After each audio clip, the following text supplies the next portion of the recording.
now. So here we go. This is Cold2Sold 2.0. And congratulations and welcome. So really quickly, if you guys, I would say 99% of you guys know who I am, but I'm Mike Marin. Actually, let me put my camera on real quick to say hi to everyone. 1 second. That way you guys can see me here. Um, Let me know where do I show up here? Can you guys see me right here? That way it's a little bit, if not, I'll stay on there. Just so you guys know that this is live. So what's going on? Let me move this here. So cool. Can you guys see my screen? Can you see me? All good? Perfect. All right, I'm going to get right into it. So, just so that you guys know that this is live, I'm right here. So let's go back.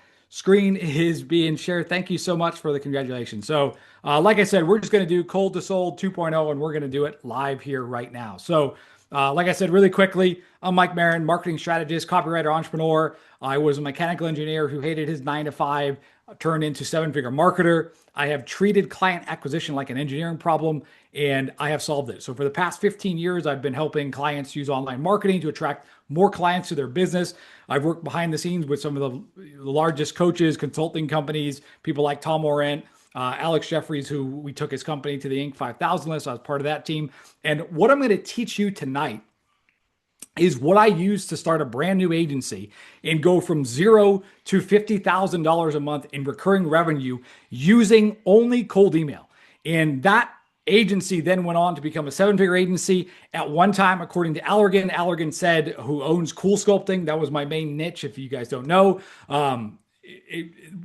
Allergan said if you combined it, every client that I had, I was the world's largest provider of cool sculpting leads. So that was a seven-figure agency. And then I've also been training this stuff since 2000 and the cold email stuff specifically. Cold2Sold 1.0 came out in 2021. I've been in the training business for about 10 years, had over 12,000 customers. So why 2.0, right? 1.0, when I released it, was, in my opinion, the best cold email product on the market. This is Colton right here. It was released in a group called JK. Colton said that, his agency, once he went through it, generated 60 leads for his VSL, had five appointments on the books. And he said, you could spend 50 to 100 hours studying, researching this stuff to attempt to find what's in this course. And there was endless, I have basically folders on my computer of screenshot testimonials like this from the material in Cold2Sold 1.0. And like he's saying here, I really believe that you're 2 skills away from getting to $30,000 a month. And those 2 skills that you need in the very, very beginning is, number one, to know how to go out and do outbound sales. So without spending any money, how do you craft a message, which is what we're going to cover tonight, and go out and land appointments? Number two is, once you have those appointments, how do you turn those appointments into high ticket sales, which is consultative selling? So you're only 2 skills away. And in this tonight, we're going to cover skill number one. So again, why 2.0? Why even update it, right? I actually uploaded all the transcripts, put it to ChatGPT, and said, how is this program? And it said, well, 90% of it is timeless. And that is true. I built the original program with the intention of it being as evergreen as possible. And the message from then to now is still the same. Like it's not about the template. It's not even about the tools. It's about the blue ocean strategy. It's about copywriting. It's about messaging.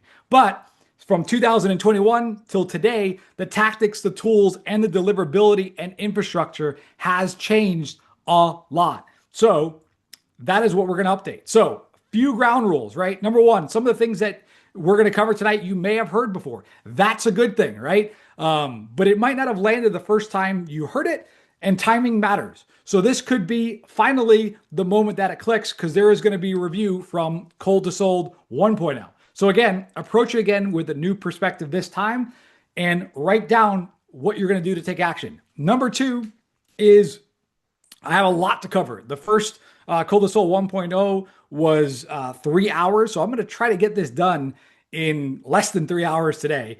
And to do that, I'm going to have to go up more to the clouds instead of the dirt. So this is the cloud versus the dirt dichotomy.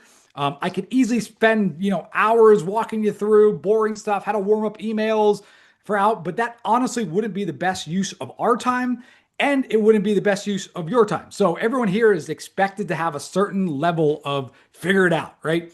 And if you don't, by the way, nothing is going to work in business until you do. You have to have a certain ability to problem solve basic things. And I'm going to expect that of you guys as we go through this program. So, a few more ground rules. These are the ground rules for every single one of my programs. Number one is we only accumulate knowledge if to give us something to do. And number two is this is a rule. You will see immediate results if you take immediate action. So if you don't take immediate action, you're not going to see immediate results. If you take immediate action, you're going to see immediate results. Number three is there's going to be technical terms in here. One of the big reasons why people don't learn is because they do not know and have the words defined. So anytime there's a word that I say that you don't understand, go to ChatGPT, go to Google and define it, and that will help you with your learning. And finally, investing does not get the result. You could get the information, but the result comes from doing the work. So, and finally, take imperfect action and speed of implementation. So, I want to ask you guys this right now. What do you want to get out of this? You really have two choices when you come into any program, any training. Number one is you could turn this into another hodgepodge of data in your head that you basically forget in a week, or remember but never use, or you could turn this into a life-changing experience like someone like Colton did, generated appointments forever in his agency, and really gives you that massive desire, that massive success, and creates the lifestyle you desire. So I want you to say, type in the chat, what do you want to get out of this tonight? Let me see some chats here. I think there's going to be no lag here, which is going to be good. Perfect. And can everyone see everyone else's messages? I'm going to put this down here for 1 second. There we go. Oh wow, we are up to Wolfgang said grow and inspire. Wow, we have a lot of people on here tonight. So I think we started with 33. We got 51 people on right now. So again, if you're joining just a little bit late, we're getting right into it. This training is, I'm doing it live, and this is going to be packaged up. So if you're here live, you are getting this training for free. You're watching it for free. And then at the end, there will be an offer to get the recordings, but we'll get to that later. So really quickly, what is cold email, right?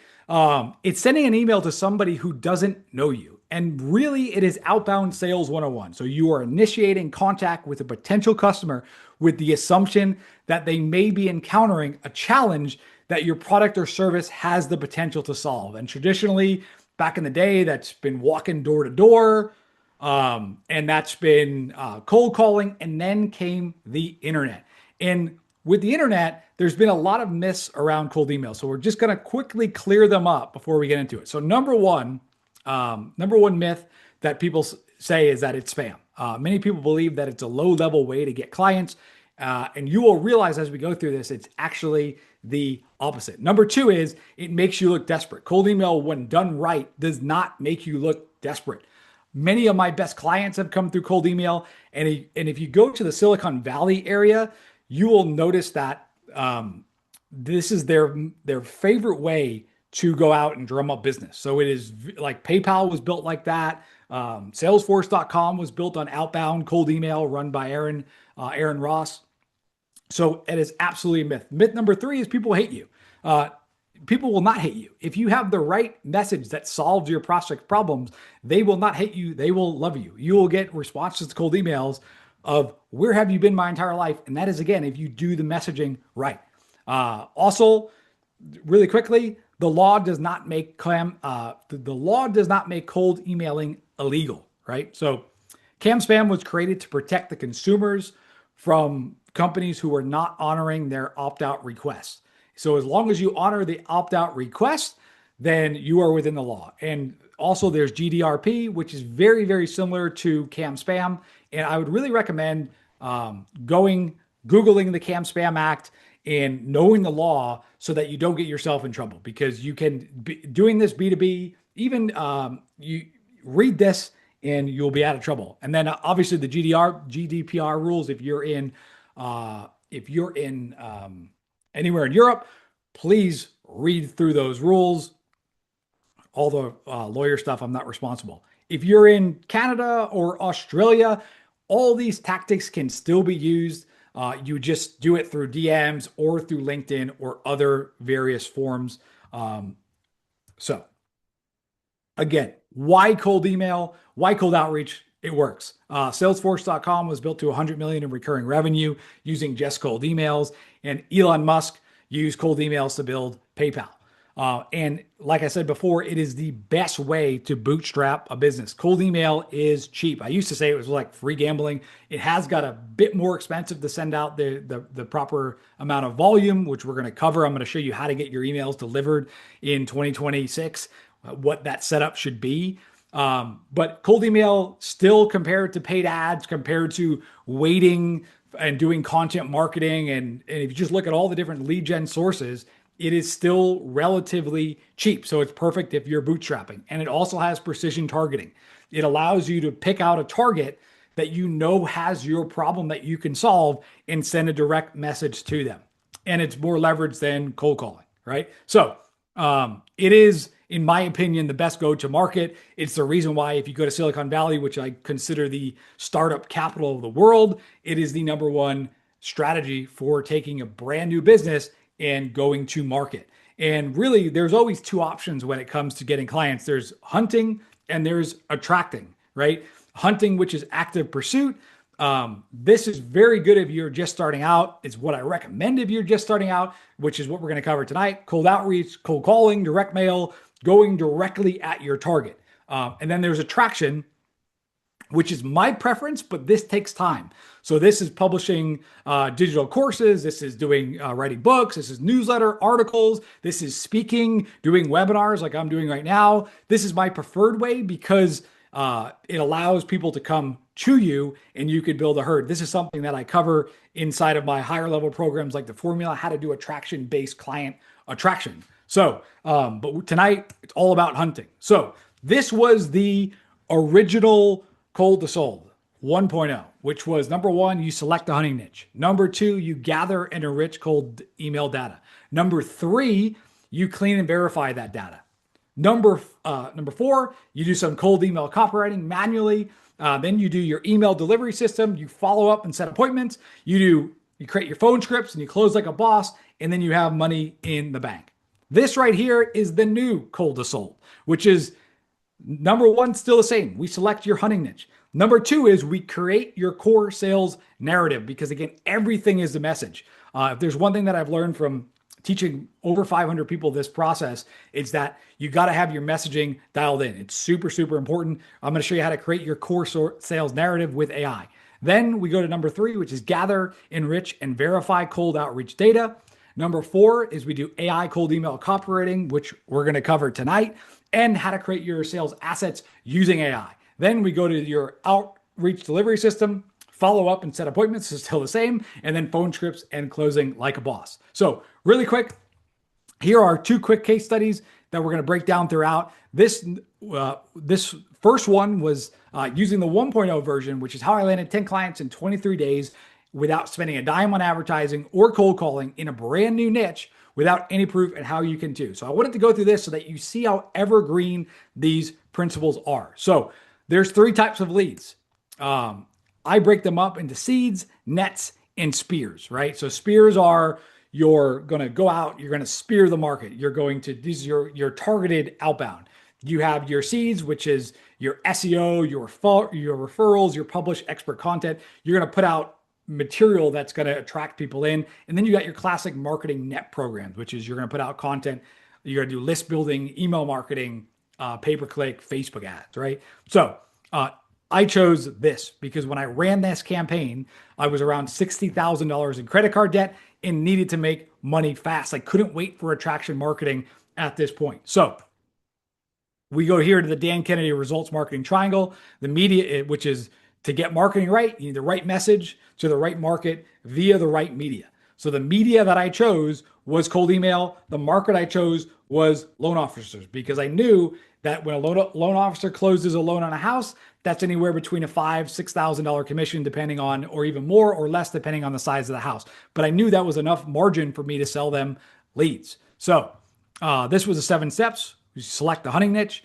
I went and gathered and enriched good cold email data. I cleaned and verified it. I wrote the cold email, sent the cold email data, follow-up phone scripts, right? So, and let me know if I'm going too fast because I want to get through all this material quick. So this was cold email. There's cold email 1. They replied. I sent them cold email 2, right? Once they replied again, I sent them a link to book a call. They booked a call. I sent them pre-framing videos. I did a sales call and we went and got a client. So this is what it looked like. This was done in March of 2018, right?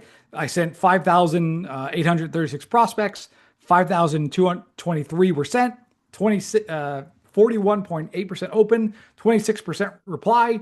And I said, do you offer FHA home loans? He said, yes, right? And I said, responded with email 2, which I'm going to show you how to write here later with AI. So thanks for the quick response. The reason I asked is because I own a company called Influence Digitally. Right now, we have a proven campaign that's generating live, exclusive FHA loans, and I'd like to send a few of them to you.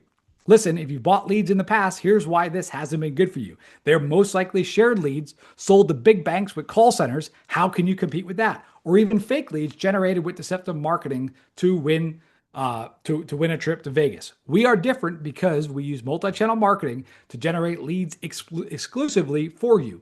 No one else gets to use these leads as we use your brand to generate them. They're going to be pre-sold on you as a provider as they see your brand during the process. My current LOs, loan officers, are apping between 9 to 15% of these within 30 to 45 days. We guarantee results. If we don't hit our targets, you don't pay. Simple as that. Do you have time for a call this week, right? He responded, yep, let's talk.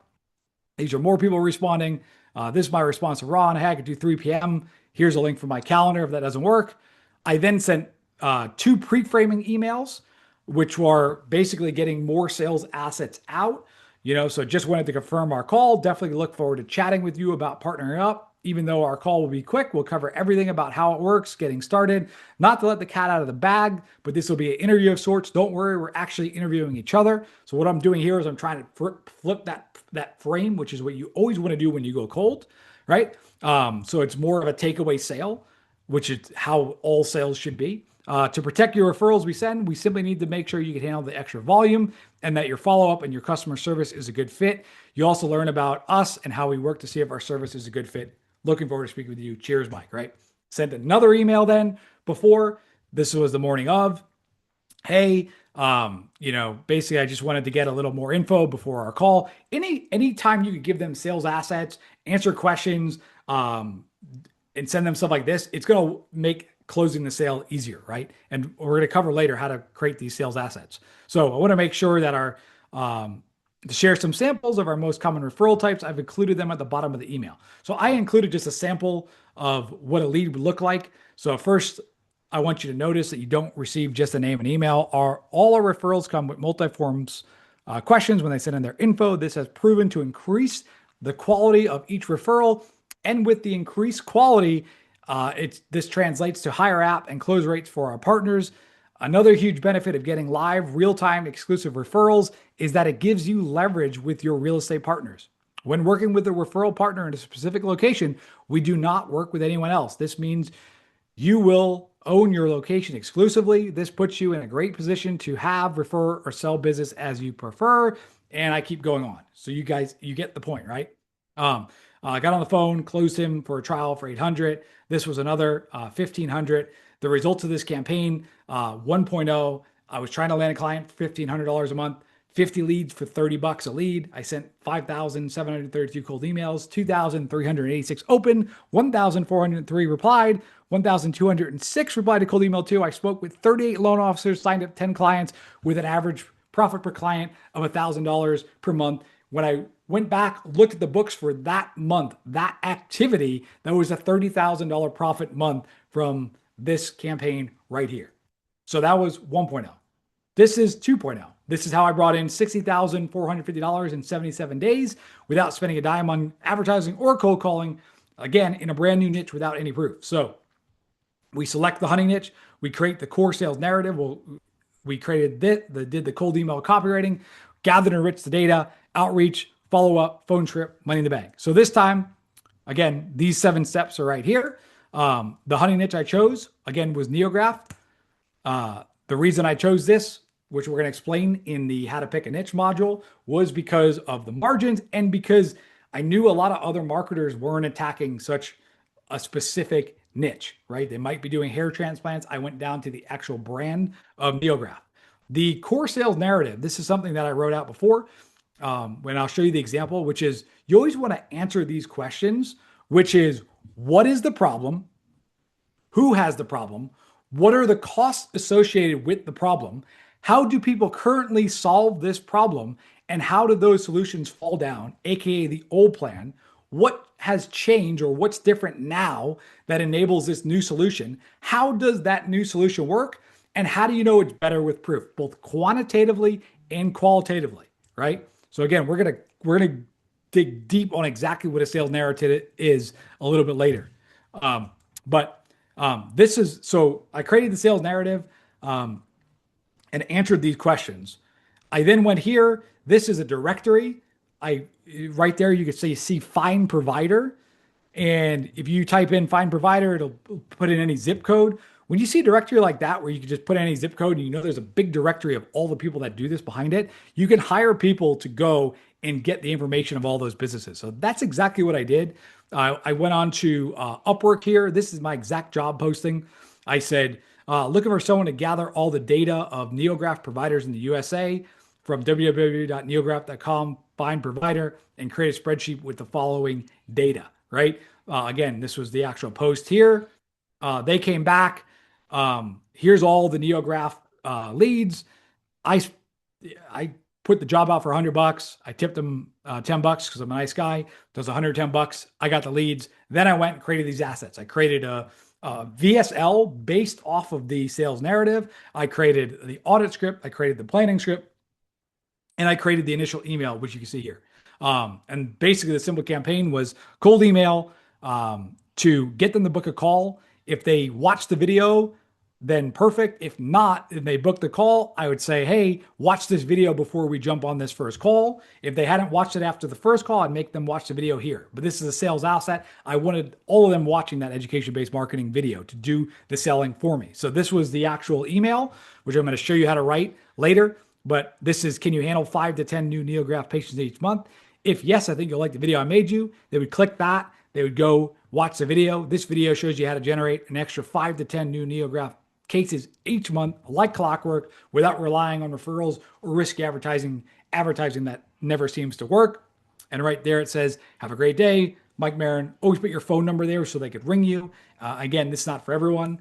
And then this was the email sent out at 223, 43.2% open. They went, watched this video. They booked on the calendar. So you can see there's Greg booking there. Responses came back in. So you sent an email about Neograph. We'd like to get some information. Can I schedule time to talk with you? Right. It's another one here, different variation. And I got on the phone and this was either sold at 4,900, 1,000 or 3,000. As you can see, these are the sales coming in from this campaign. The total of this campaign, again, the offer was 100 leads for $49. Total list size was 222, 18 book calls on this first out. This was 9 sales, $60,000 in sales, $31,000 in total profit. Average profit per client was $3,489 after paying for the leads, right? So just want to show you the example. And now we're going to go over the thinking behind this, right? And also how you guys can apply it. So type in the chat if that sounds good. I'm going to make sure. I really wish I could have got everyone's face on here. Let me know if you're here. I see Kendall Kit. We got Kenneth. How was that so far? We're going to get right into it. Curious how about, there we go. Sounds good. Hey, Nicole, how you doing? And I wish everyone could see everyone else's messaging here. Maybe halfway through, I could see if I could pull everyone up here on Zoom on their calendar. But if not, I'm just going to keep going through this here. So this is going to be module number 2, right? So that was kind of the intro number 1 to kind of whet everyone's appetite. And now we're going to go to, and guys, I'm going to say, welcome to module number 2, selecting your hunting niche, because I'm creating this program live for you. Okay. So Hey, how's it going? Mike Marin here, and welcome to module number 2, which is selecting your hunting niche. So here's what we're going to cover in this module. Number 1, we're going to cover the correct order to solve your business variables. Number 2, we're going to cover blue ocean strategy. We're going to cover why the riches are in the niches. We're going to cover the beachhead strategy and niche markets. We're going to cover the 3X drill down rule, and we're going to cover some basic strategy. So this is a very, very important module for you to, regardless of what stage of business that you're in. So when I learned this completely transformed the way that I looked at business, which is how you go about solving your business variables. So the secret to a wildly profitable business without risk lies in the order in which you solve the following, which is selling before you build. So most people go and they start with the mechanism. They start with what they're trying to sell. And they go, hey, I'm going to learn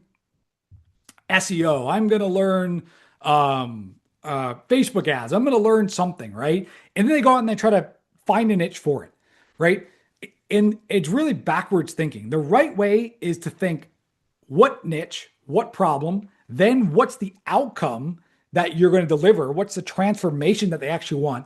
Then how much would that be worth to them? Then you figure out the offer stack, the mechanism, the business model. And finally, you figure out how you're going to get traffic and how you're going to convert that traffic into clients. So the way that I thought about this here was, you want an initial business hypothesis, like what it's going to be built like when it's done, and then kind of your MVP offer. So a little behind the scenes.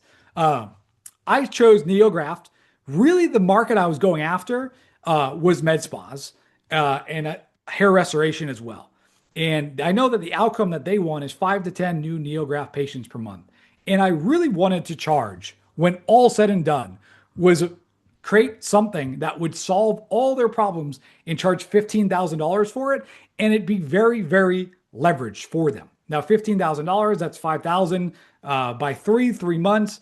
And my initial offer was really to create an offer stack of something that looks like this, which was done for you, paid meta ads, automated lead nurture, plus coaching and support, which would include Slack, a bi-weekly group calls with all of the NeoGraft doctors, one-on-one calls with account executives, and then systems, IP, and licensing, right? Which would be give them sales scripts, give them web pages, give them pricing models, email templates, done for you Black Friday campaigns, and all that stuff, right? I really want to, when I'm starting a business, I want my mechanism to not be a commodity. The one thing I don't want to do is enter in a market with the idea of like, I'm going to sell SEO, or I'm going to sell a website, or I'm going to sell Facebook ads, right? Because the moment you get compared to everyone else, you're a commodity. So I always want to create an offer stack like this, or have it in mind that I'm going to create that so that I have a differentiated product. Does that make sense, everyone? Type in the chat if that makes sense. Like, this is where I was aiming when I started this business, right? The distribute, perfect. John says yes. Let me take a sip of my coffee here. Jason said yes. Chris said perfect, right? Nicole says yes. Thank you, guys. I appreciate it. And we got like 68 people on here. I wish we get all the cameras up. So I'm going to figure that out next time we do one of these. So distribution channel was cold outreach and then inside sales. So that was kind of where this is where I was aiming, right? This is kind of like the done model that I wanted to create. But I knew, like, starting out, I'm not going to build all this stuff, right? So starting out, I'm just going to do done for you social media ads. I called it multi-channel, so it was a bit different. And I was just going to try to sell something cheaper, $3,000 for 40 leads. And if you've watch this case study and I'm going to give you access to a case study. If you don't already have it, you can listen to my phone call of me doing the 2-part close. But this was my initial business hypothesis. NeoGraft, outcome 5 to 10 patients. I'm going to generate leads for them. I'm going to get clients. When I have them as clients, I'm going to build the rest of this stuff out and get paid to build a giant lead generation system that actually solves their problem, right? Done for your social media ads and cold outreach and inside sales. So that is what I always do. And I always start with the niche. And here are the niche filters. Number 1, massive pain. Number 2, purchasing power, which is very important. Number 3 is how easy are they to target? And as a bonus, are they growing? And then I guess number 5, if I was to add to this on the fly here, is where can I take the market? Like, can I build all these different assets for them to really make it, to build in something that is a system, an IP, something that I can license without spending a ton of my time to do it. So this right here, the outcome, right? NeoGraphs online. There's a site called Real Self. I saw the average cost $9,585, right? So if you get a new NeoGraph patient, that's worth a lot, right? So, and if they're not getting a patient, that's also quite painful, right? Because every time the cost of not knowing how to get 10 new patients is literally $95,000 per month, right? So, purchasing power.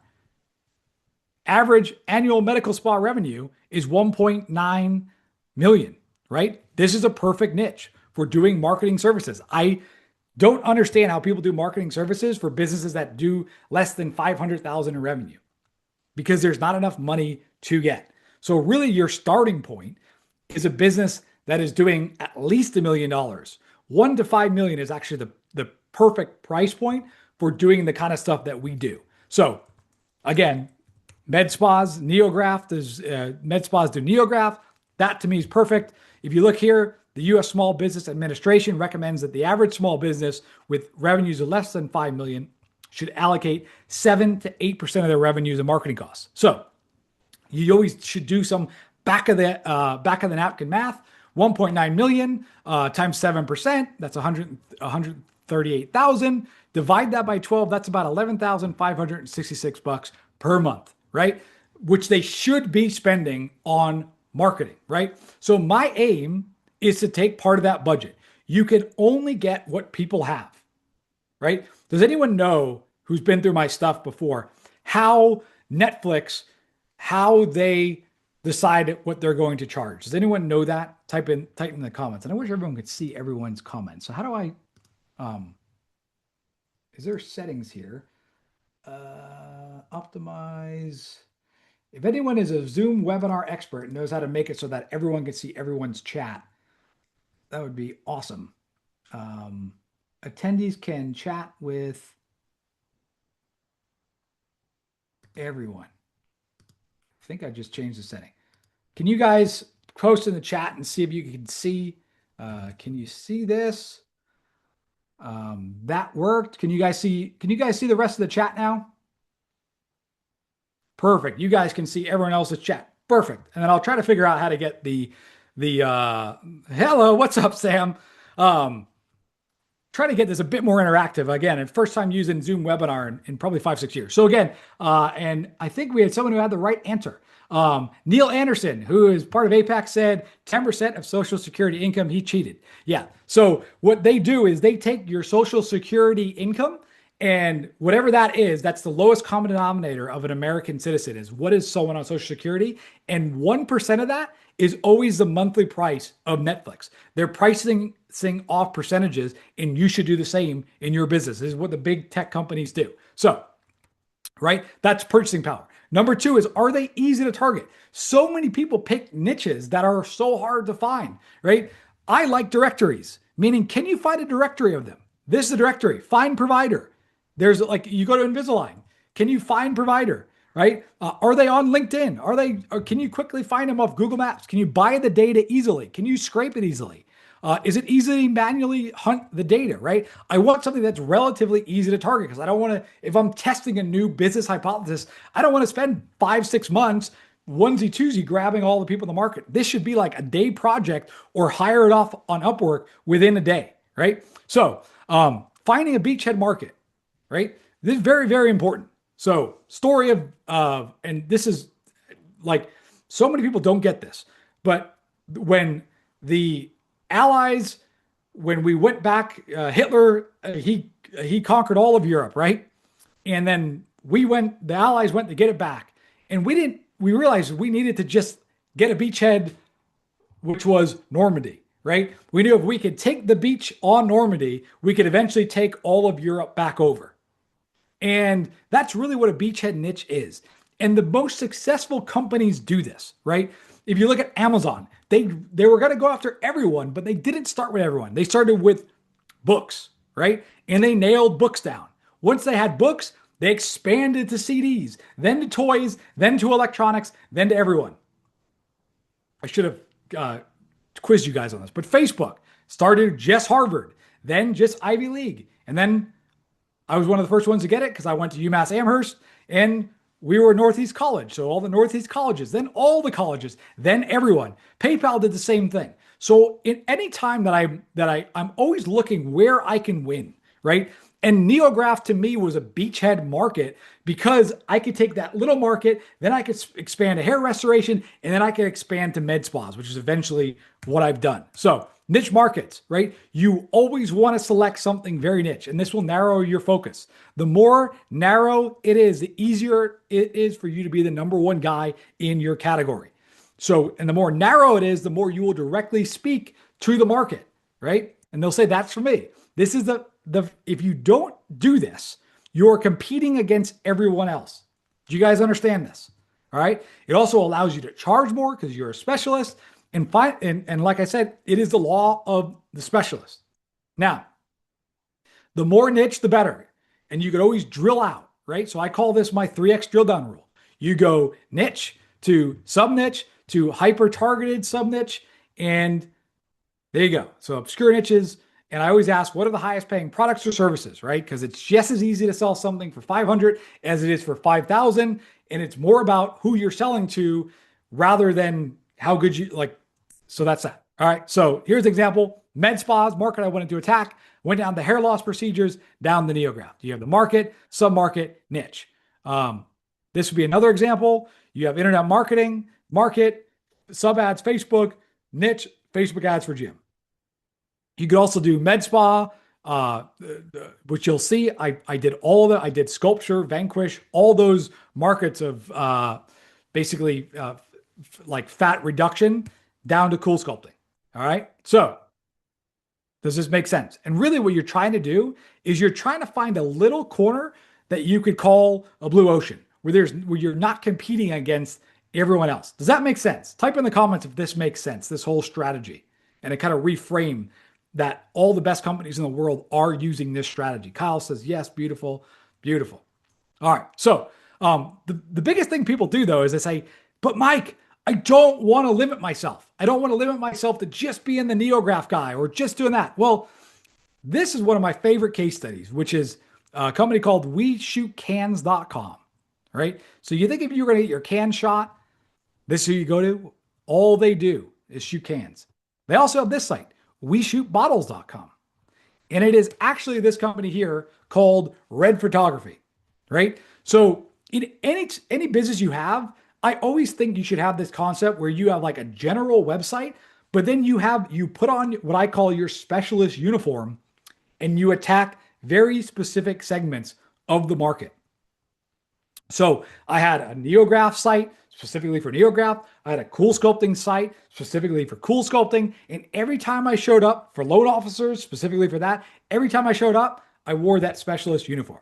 Now, quick word on strategy, right? Because this is really strategic thinking in the very, very beginning. So every business that earns a much higher returns than its peers has a differentiated and better strategy. This is from Bruce Henderson, founder of the Boston Consulting Group. He says, all competitors who persist over time must maintain a unique advantage by differentiation over all the others, and managing that differentiation is the essence of long-term business strategy. So in everything that I do, I'm always trying to be different.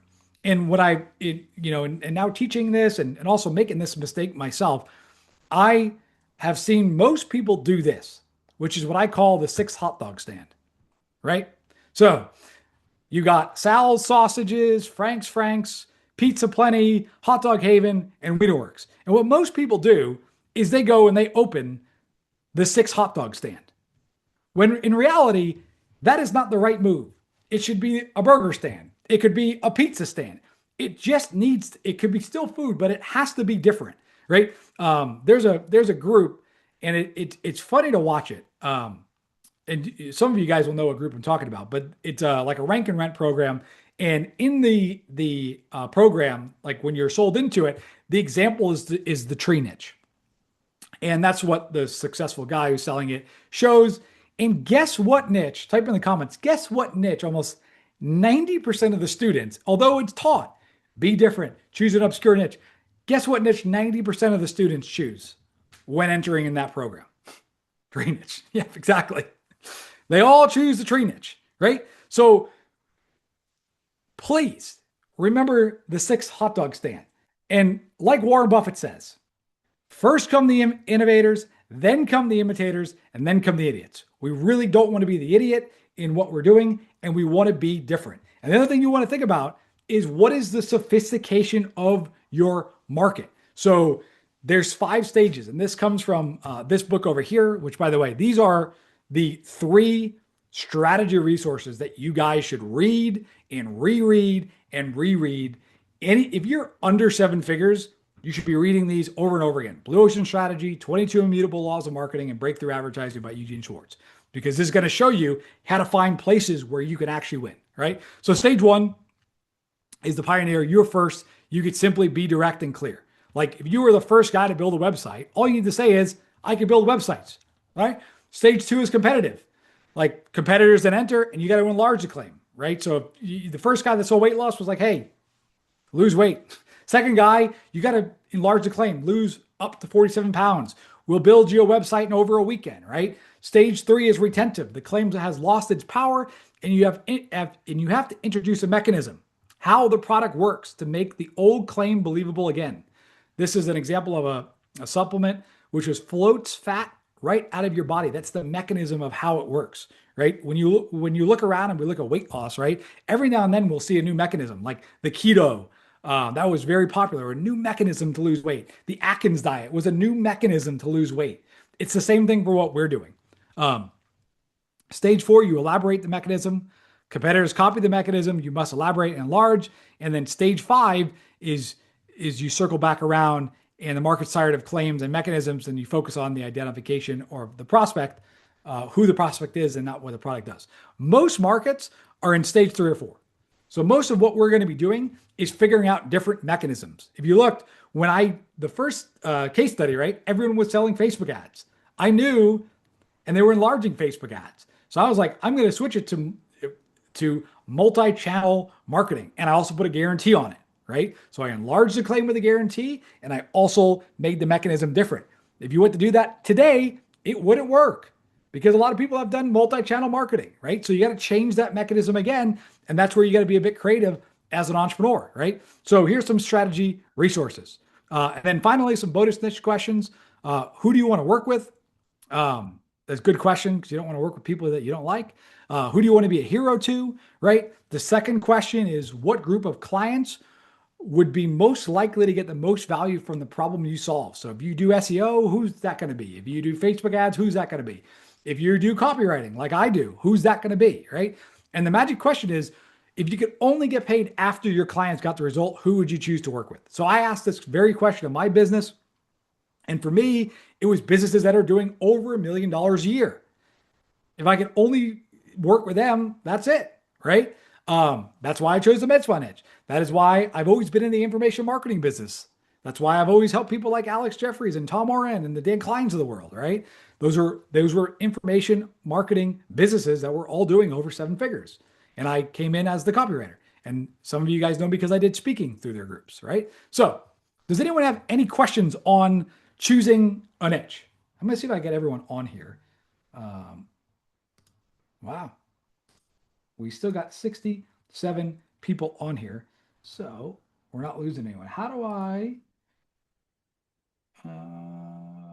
think maybe, does anyone want to be promoted to,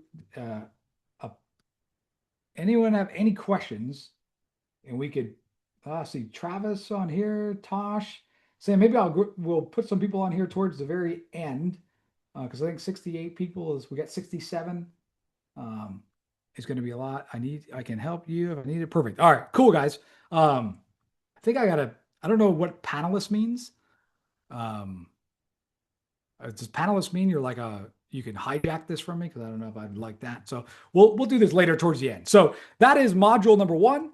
Again, that is how to pick a niche. So if you guys have any questions, please type them in the chat because I will make another polished version of this course, which those of you take me up on a special offer later, you're going to get access to. And any questions you have now, I'll add them into that program. So That is that. I'm gonna take a sip of my water.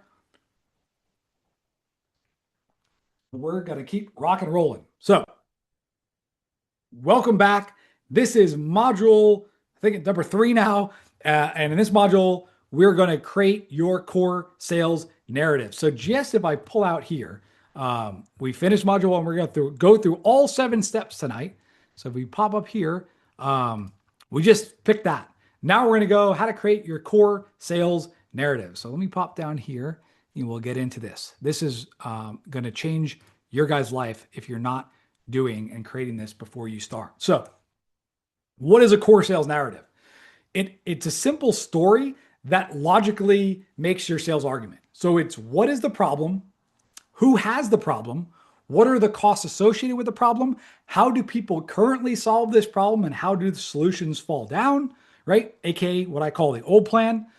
What has changed enabling a new solution, right? Then it's how does this new solution work? What's that new plan? Then it's how do we know that your new plan's better? What's the proof behind it, right? And then what is the offer? So this is very foundational. So before you write any cold email copy, you build a sales deck, you build a sales script, you build a landing page, you need a framework. And this is the missing link to people that go, oh, I bought all this cold email program and I bought all this stuff and it doesn't work, right? The core sales narrative is always going to be and outperform a template. It's not about a template. So we're going to start by writing this story down. And I'm going to show you how to, I've actually built an AI bot that's going to help you do it. If the logic doesn't hold up in text, it won't hold up in a sales meeting. So again, this is a hypothesis. Your narrative is not set in stone.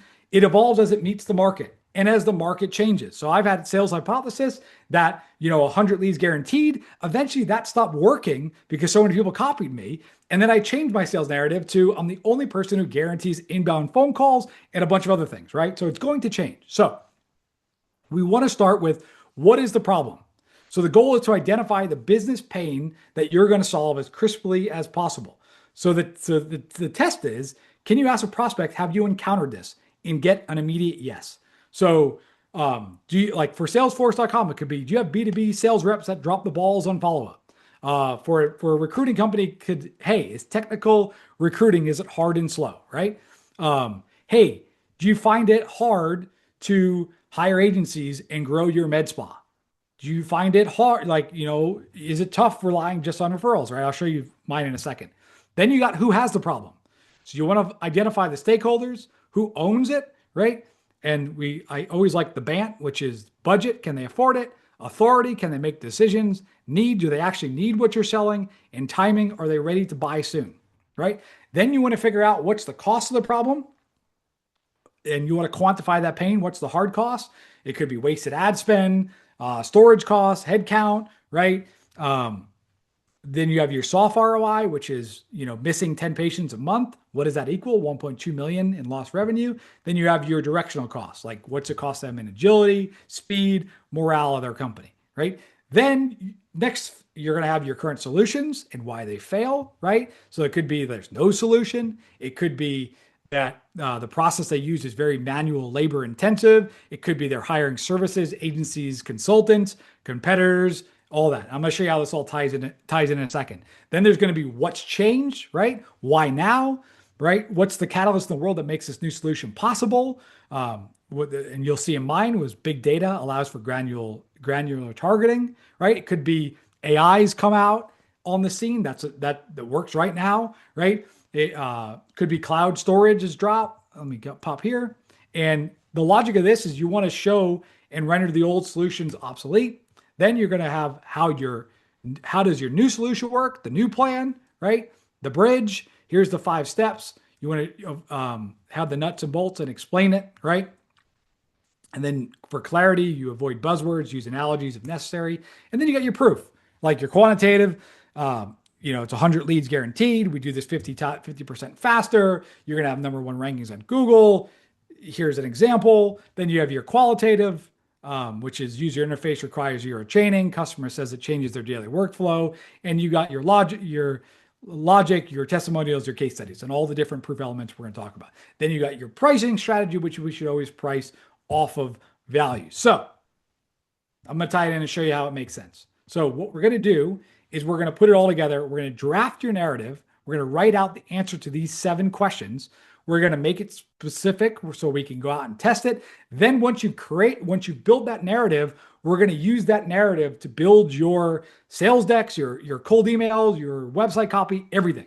So your business should come off of this sales narrative and it should be a living document. So here is my sales narrative for NeoGraft, right? And you will see this was then put into, which I'm going to pop up here. Of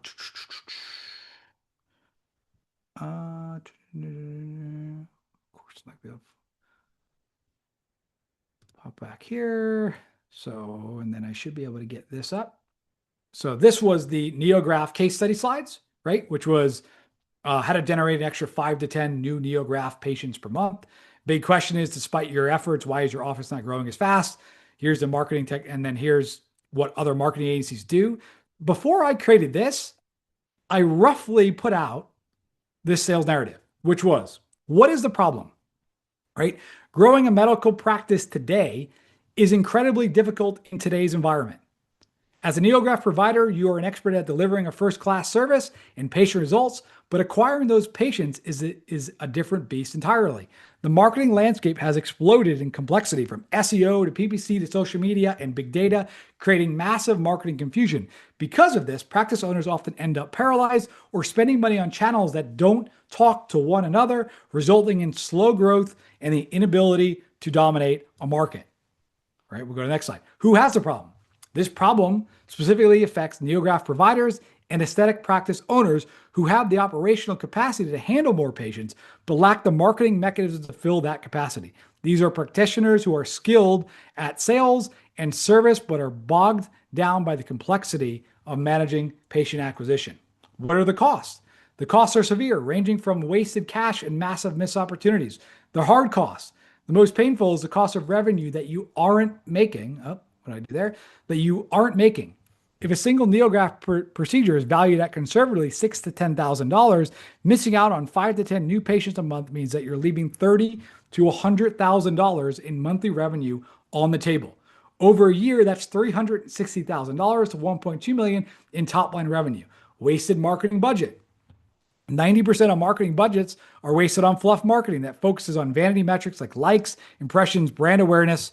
Operational drag, trying to manage multiple vendors from your different channels, one for SEO, one for social, pulls the practice owner away from treating patients.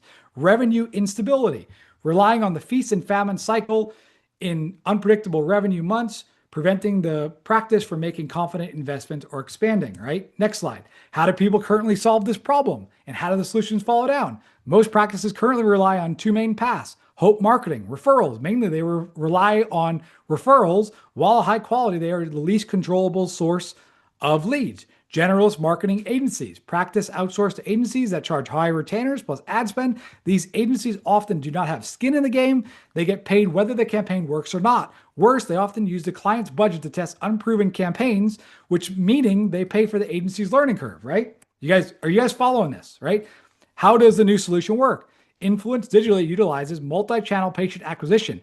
Instead of relying on one fishing line, we deploy a proven campaign across where one market is eager, search and social. We target the perfect prospect using big data, educate and nurture them through a proprietary branded offer microsite, and then deliver highly motivated inquiries directly to the practice in real time. This system is installed into the practice, turning patient acquisition into a faucet that can be turned on and off or scaled up. Right? How do you know it's better? Right? We use a proof element, which we're going to cover later. We generate 100 plus highly targeted inquiries every month. This is tracked down to the penny, ensuring you know exactly how many dollars you get. Qualitative proof, the guarantee. Unlike generalist agency, we offer a guarantee of results. Right? Now, next one. All right. So that's it. Like that is the core sales narrative. Right? Now, you can see how I built this.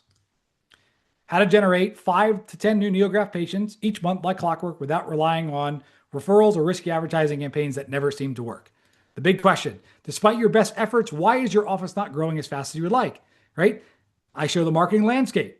This is massive, and I show it's massive marketing confusion, right? Shows one of the ways they currently solve it. right? Then I go over to what marketing agencies do. Truth is, if you want to dominate your local market, you need to be using all different marketing channels available to you. You need to spend less money on fluff marketing that you can't track and more on patient acquisition that brings the right people through the door. But the people in your business are experts at delivering a first class service to your patients. How can you expect them to be a first class service in all the marketing channels too? So you usually outsource to multiple marketing agencies and pay them regardless of whether or not the campaign works. No wonder you're always left feeling disappointed with the result. For find the right vendor for each channel takes a lot of work, and now you have to manage multiple companies running multiple campaigns. All this takes you away from treating patients and running your business. Even worse, none of this marketing is connected and joined up, meaning inefficiencies and lost opportunities, right? So let me just make this a bit bigger here. Can you guys see this? Is that text too small? Type in the chat if you guys can see this.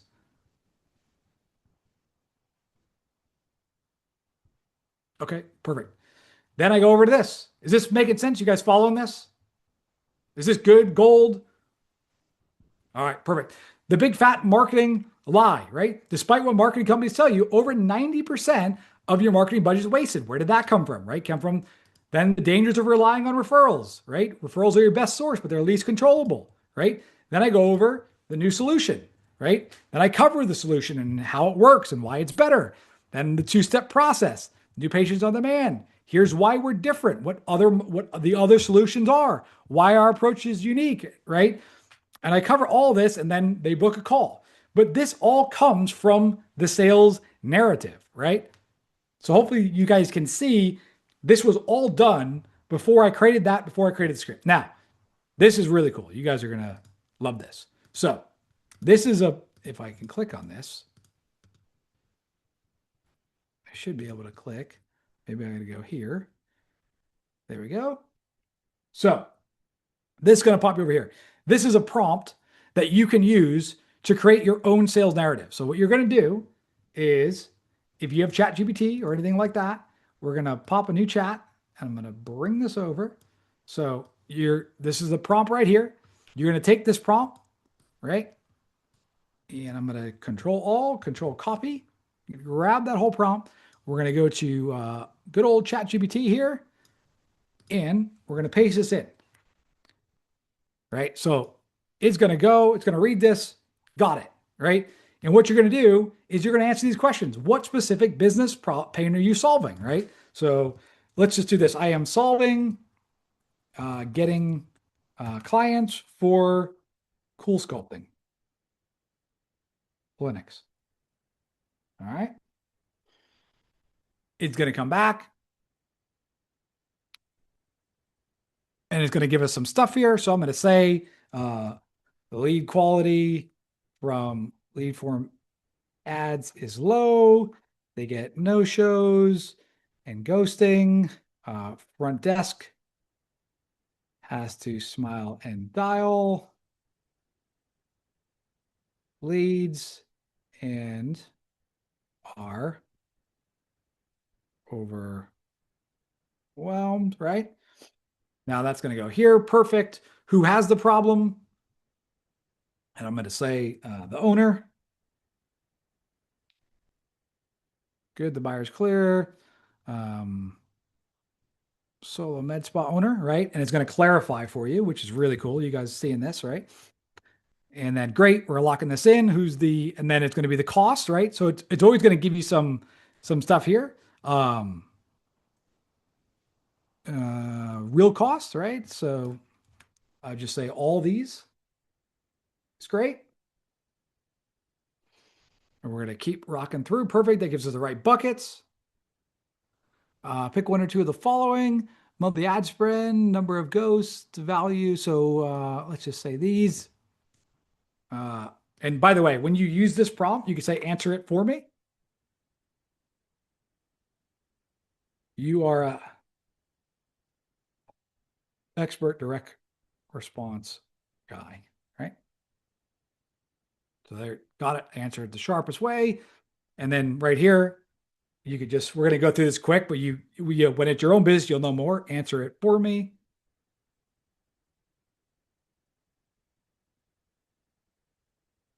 Again, right? Perfect. Tell you or Mike Marin. I'm just going to keep going through this, right? Just so it's not super boring for you guys. Answer it for me again, right? And then you're going to see at the very, very end, this is going to pull out and this is going to deliver um, a fully written sales narrative, which I'm going to show you what to do with it. So, how does your solution work? So, we drive inbound phone calls only. We warm up the leads with content marketing and do all the follow up for the clinic. So their staff doesn't need to dial out to leads. They only deal with inbound phone calls, right? That's the solution. Thank you, Chris. This is an awesome prompt, right? So that's a strong differentiated. And we're going to go here. I could just say answer it for me, right? And that's, I think, the last one. So that's really good. Clinic switch 2 to 3 times shower rate. Pricing. Let's do flat fee of 5K per month. And then watch this, guys. So once that plops in, it's going to build out your entire sales narrative for your business. So what is the problem? Running a CoolSculpting clinic today should be predictable, scalable business, but most solo med spa owners, it isn't. Clinics rely heavily on Facebook and Instagram lead forms that generate interest, but those leads are notoriously low quality. Prospects submit forms impulsively, then disappear. They ghost calls. They no-show appointments. Meanwhile, the front desk are stuck smiling and dialing cold leads, all while also managing in-clinic patients. The owners feel it most acutely: inconsistent months, unreliable pipelines, and constant pressure to make the numbers work. The cost of the issue. A typical CoolSculpting clinic spends $5,000 to $10,000 per month on ads, yet 46% of these leads never show up. Every missed consult represents $3,000 to $5,000 in potential treatment revenue. Front desk wastes 2 to 3 hours per day. How is it currently solved, right? Like, this then writes out your entire sales narrative for you. Like, let me know if this is good or not from this prompt. Like, every one of you guys should do this for your business now. All right. So what's changed? 3 things have shifted. First, ads are higher. Makes wasted leads are far more awesome. Second, consumer expectations have changed. Prospects now expect immediate response, frequent engagement. Technology makes it better. Thank you, guys. This is fire. Yeah, very cool. All right. So what's the solution? Instead of generating cold forms, like, how do you know it's better? Clinics see it, right? So now you have this, right? And it's going to get even better because now we're going to get into some AI copywriting. You're going to have the context now, which is why most people suck as AI copywriters, because they don't have the context. We now have the context to start to build things, right? So that is that, right? So we have the sales narrative. And again, I'm going to take, how are we doing on time here? Are we an hour in? Cool. We are about an hour in. Very good. All right. We'll take a break somewhat through this. But that is that module. All right. So that is how to create your sales narrative and how to do it with AI. So if we're looking back kind of where we are in this program, right? We just did create your core sales narrative. And actually I reversed these orders. So I think once you create your sales narrative, you should go out and get your data, which is what we're going to do now. Then we're going to do do the cold email copywriting and create the assets. All right. So let's keep cracking on here. I'm going to keep this energy rock and roll, and we're going to build this whole course today, right now, live. So cold outreach and data. So this is, does anyone know what module we're on here? We're on module, is it 3 or 4? I see 3. I haven't been counting. So I got 4. Nicole says 4. Okay, cool. All right, we're going to do module 4. How you guys liking this so far? Give me a 1 if this is the worst course you've ever been through. 5 if this is amazing so far. Incredible. Let me see some feedback in the chat. I'm going to take a sip of water. 5, 10. Thank you, Neil. And thank you guys for being in the chat. Like Christopher, I appreciate you guys in the chat, because it is literally just I'm here in my office. It's quiet outside. It's quiet around me. So I appreciate you guys putting stuff in the chat. It means a lot. 'Cause it gives me some energy here. And I appreciate the fives. So you guys that are extra, like Chris, Neil, May, you guys that are in the chat, Darren, thank you. Tosh, appreciate all of you guys that are in the chat. This is good. We got some energy here. Thank you, Richard. I appreciate it.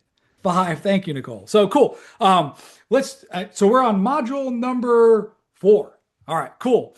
So, hey, how's it going? Mike Marin here, and welcome to module number 4, where we're going to cover how to gather, enrich, and verify cold email data. So, quick disclaimer here. This content here is for informational purposes only. This should not be used as legal or compliance or data protection advice. By watching this course, you are fully responsible and will not hold Influence Digitally LLC or Michael Marin liable for any loss or damage as a result of the following advice in these trainings. And since this is an international course, you must research the legality of all the strategies recommended in your own jurisdiction. All right. So now that we got that out of the way, we're going to talk about scraping data because there's all weird data laws. But at the end of the day, we need to get a list, right? We got our niche picked, we got our course sales narrative built, and we got to get the list. So you're only as good as the list you're targeting. Like if you have a great offer for med spa owners and you send it to a bunch of, pet spa owners, they're not going to respond. So we really got to get the list right. And number one is, does this business want what you're offering? We covered that in the sales narrative. And then this is right here. Is your data generic? We'll cover that in a second. Is your data not getting the decision makers? Will your data get high bounce rate? So as far as data collection, there's really only three ways to acquire data. You can buy it, you can build it, or you can do both, right? My rule of thumb has always been the harder it is to find the data, the better the response rate, because not so many marketers are getting it. That's why I like doing more custom jobs and enriching. Like, if you go to, let's say, D7 Lead Finder, that like thousands of other marketers, not to say that it's not bad. Like if you have a good mechanism, good blue ocean strategy, you could do really well. But the rule of thumb is the harder the data is, find the better. So my process is as follows. Because we know who we're targeting, we want to do step one, find where your people are hanging out, right?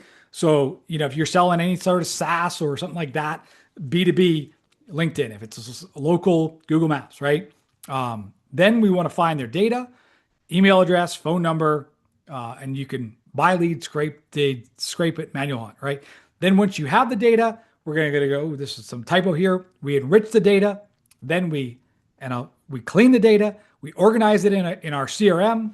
For most of you, that's going to be Google Sheets starting out, and then you send your outreach. So Google Sheets really should be your CRM for the first 50 to 100 customers. I think it actually helps you to do it manually. You could use stuff like Go High Level, but I've always been a Google Sheets guy for outreach. Now, what you want to do is you want to get enough info for multiple forms of contact. I do this for every niche I go into because cold email for me is really the first 20 customers. After that, you should be adding direct mail, voice drops. You should have once that sales narrative has hit the marketplace, you will get feedback on whether the sales narrative works or not, right? They'll tell you like, no, I don't have this problem. Nope, you sound like everyone else, right? So once I got a working sales narrative, I like to have all this data. You could always just start with email, but eventually I like to get name, business name, position, city, state, zip code, country, business number, personal cell, business email, personal email, mailing address, right? And the other reason why you want more data is for the metadata of mail mergers. And this is for personalization, and this helps for delivery.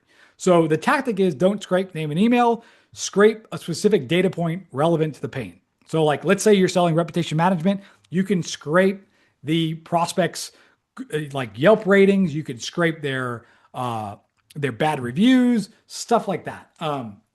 Back when I was selling just like Facebook ads, I would scrape like, hey, do they have a Facebook pixel? And there's tools that can do this, which we'll cover in a second. Then I like to load it up. This is my like a basic CRM. I don't know if you guys can see this, but it says city, state, website. I put like a unique tracking thing, which you can actually put on all your links to see who's clicking your links. So then you could dial them up I put like the niche, name, position, did they respond? Did they book a call, audit call, planning call, won, loss, right? Basic CRM, right? And really, I like to use any good uh, email, whether it's Smart Lead, whether it instantly will go into the tech stack today, MailChimp, whatever. You could put in these mail mergers. So like first name, we can help blank company with a 5-star Glassdoor average. Hi there, first name. I saw that like many companies out there, your Glassdoor ratings are this star average, are probably not where you'd love them to be. And like a lot of other companies, you have reviews that are probably not representative of your true employee experience, that company name, right? And then if you have city, it's like we're looking to work with one provider in that city, right? So these mail merges make your mails look more custom and not like the one that you don't want to look like in today's world is like a template, right? So, oh, wow. Looks like I built my own presentation. So quick word on presentation. All right. Make it not look automated, right? So you want to add specific details that only a human would notice, and you want metadata. You could always personalize it, and you could do this now with AI, which is the simplest form from that has always worked. It's been simple observation, relevant compliment, transition to business. So back in the day, I had hired people off Upwork to write first lines manually for me. And they would look at LinkedIn posts and they would write a first line manually. AI can now automate most of this. You can pull recent activity, company changes, social posts. You could use things like Manus, which will go out and do it. And these things are getting better by the day. So I'm not going to give you specific tools, but the one that's working now, I guess I will give you a specific tool, is kind of the industry standard is Clay plus Open AI and Claude. And this will allow you to generate personalized opening lines of data so that you could put that personal line in a spreadsheet, right? And then you could pull it from the spreadsheet and put it into the metadata. Hopefully that's making sense, right? If not, you guys can all figure this stuff out. So if we go here, this is like the Clay method, right? So clay.com, let's open up here. This is go to market with unique data. They have the ability to enrich the data. This is literally the industry standard here.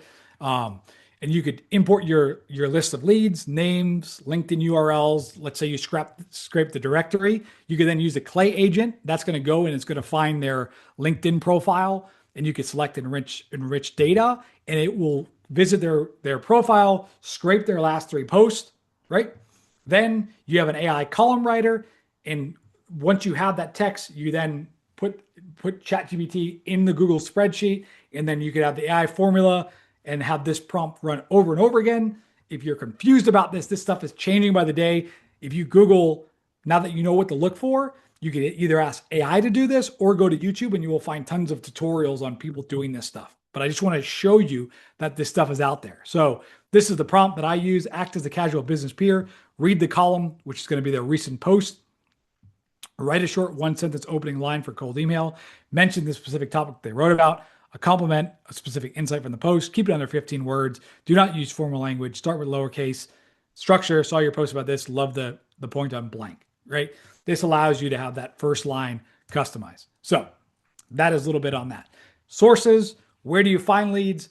LinkedIn, like I said, if you're B2B. Google Maps. Directories, my favorite. Groupon. Yellow Pages, Thumbtack, Home Advisor, billboards, magazines, social media, groups, right? Where are they hanging out? That's really the question I'm always asking. Where can I find them? You could use paid tools like Local Scraper, D7 Lead Finder, Lead Kahuna. There's Chrome extensions like Scrapio that works with LinkedIn. Rocket Reach allows you to, and by the way, Rocket Reach, Hunter, and Find That Lead, they all have bulk uploads. So you can go to like Invisalign.com and it won't give you the email, but you could get the name, the phone number, the business address, all that stuff. And then you could take that and bulk upload that into a Rocket Reach, a Hunter, or Find That Lead, and then it will pull up the email, right? Not for all of them, but for a lot of them, right? And then if you're doing any stuff with tech, BuiltWith, like let's say you wanted to send a cold email out to every relationship coach that has Go High Level. You could do a search within BuiltWith, right? I used to pay for the really expensive version. I think it's fairly expensive. We're going to get to Apollo, Darren, in a second. So BuiltWith for a tech stack. And then you can do a search like relationship coach, Go High Level, and it will pull up every website on the internet that has a relationship coach that's using Go High Level, right? Pretty cool. Now, these are the most popular for just going out and buying leads. You got Zoom Info, Apollo.io, Cognitism, and Lucidum. These are kind of like the industry standards for going out and buying them. They all work. I recommend you play with all of them. You get a free trial and you see if you could find your list through them. The real way you get good at this stuff is you download every tool, test everything out, and see. And by the way, this stuff changes all the time. So a lot of times I could be like, this is a great tool, but it changes, right? So this is a hack that still works to this day. This is a $250 a month service. You get it for free. It's called Reference USA. I think they're called Data Axle now, but most free public libraries, if you get a library card, you go and you can scrape this. You can scrape everything but the email address. But this also allows you to go like, which I did for a project recently. We wanted all contractors that are making over $5 million, doing over $5 million a year in revenue that are in this location. You could pull that up with Reference USA. You then take that list and put it into another place, right? So there are no magic sources, right? Like everyone always asks me, Mike, what's the magic source for leads? Like sources change. Like I said, you should test out all the new tools. What I do personally is anytime I have a new list building project, I Google best places to buy B2B leads. And I also Google best way to find personal email address because it's always changing. There's new methods, right? So I want to not only give you the fish, but I want to teach you how to fish. That's literally what I do. Every time I do a new scraping project, you guys should do the same. Some manual scraping. You could do Better Who Is, find out who owns the website. There's Google hacking, which you do a Google search that looks like this, and then paste the information into free mail extractor. That I covered that in version 1.0. You could use Manta. You can also do permutations, which is, by the way that a lot of my brother works for TeamViewer. He's been in SaaS sales for a while now. These are giant companies that do like $1 billion in revenue. Their SDRs, which are the people that do their cold email, this is how a lot of them find their leads, right? They use a mail permutator, which basically the mail permutator is, I'm going to go to it right now and show you what this is. Mail meteor permeator, right? I'll show you what a mail permeator is. Like if you ever like, I need to find this guy, if you know their website, like let's say you want to find Mike Marin, right? You want to find me. And then what you do is Mike, SpaceX, like MikeMarin.com. You would go and you generate it. It's going to generate all the most common variations, right, of that email. And then there's a little trick you could do, which is once you have the email, you go to your Gmail, you paste it in, you highlight, and there'll be one that will highlight over and it will be real, right? And that will be the working email address. And you delete the others. So like Mike at MikeMarin.com, by the way, is my email address, right? So I highlight it over it. It pops up. You highlight over the rest of these, it doesn't show anything. So that's, if you're trying to find someone's email, that's actually a really good way to find it manually. Now, we could also do outsourcing. We could outsource it to Upwork. We could outsource it to Fiverr, Online Jobs PH. There's, in the slides, if you guys get the recordings, I'll give you the slides for this. You could see the job posting here. Like this is a directory, Invisalign, find a doctor. You can see all the doctors show up. You get their names, help me schedule, their phone number. And from there, once you have a little piece of data, you can then enrich that data, right? You can find them on LinkedIn. You could find them other ways. You could hire someone. Here's all these people, find their website, find the company name. All right. So enrich data. In the version 1.0, I said, this is the future. In version 2.0, this is the now. So the key to successfully data is relevancy and how targeted your data can get. So the old way was buy 10,000 leads and blast them. The new way, build 1,000, enrich them, clean them, make it personalized with the metadata, first lines and all that, and sniper approach. All right. So I call this a data waterfall method. And really, we want to stop using one tool.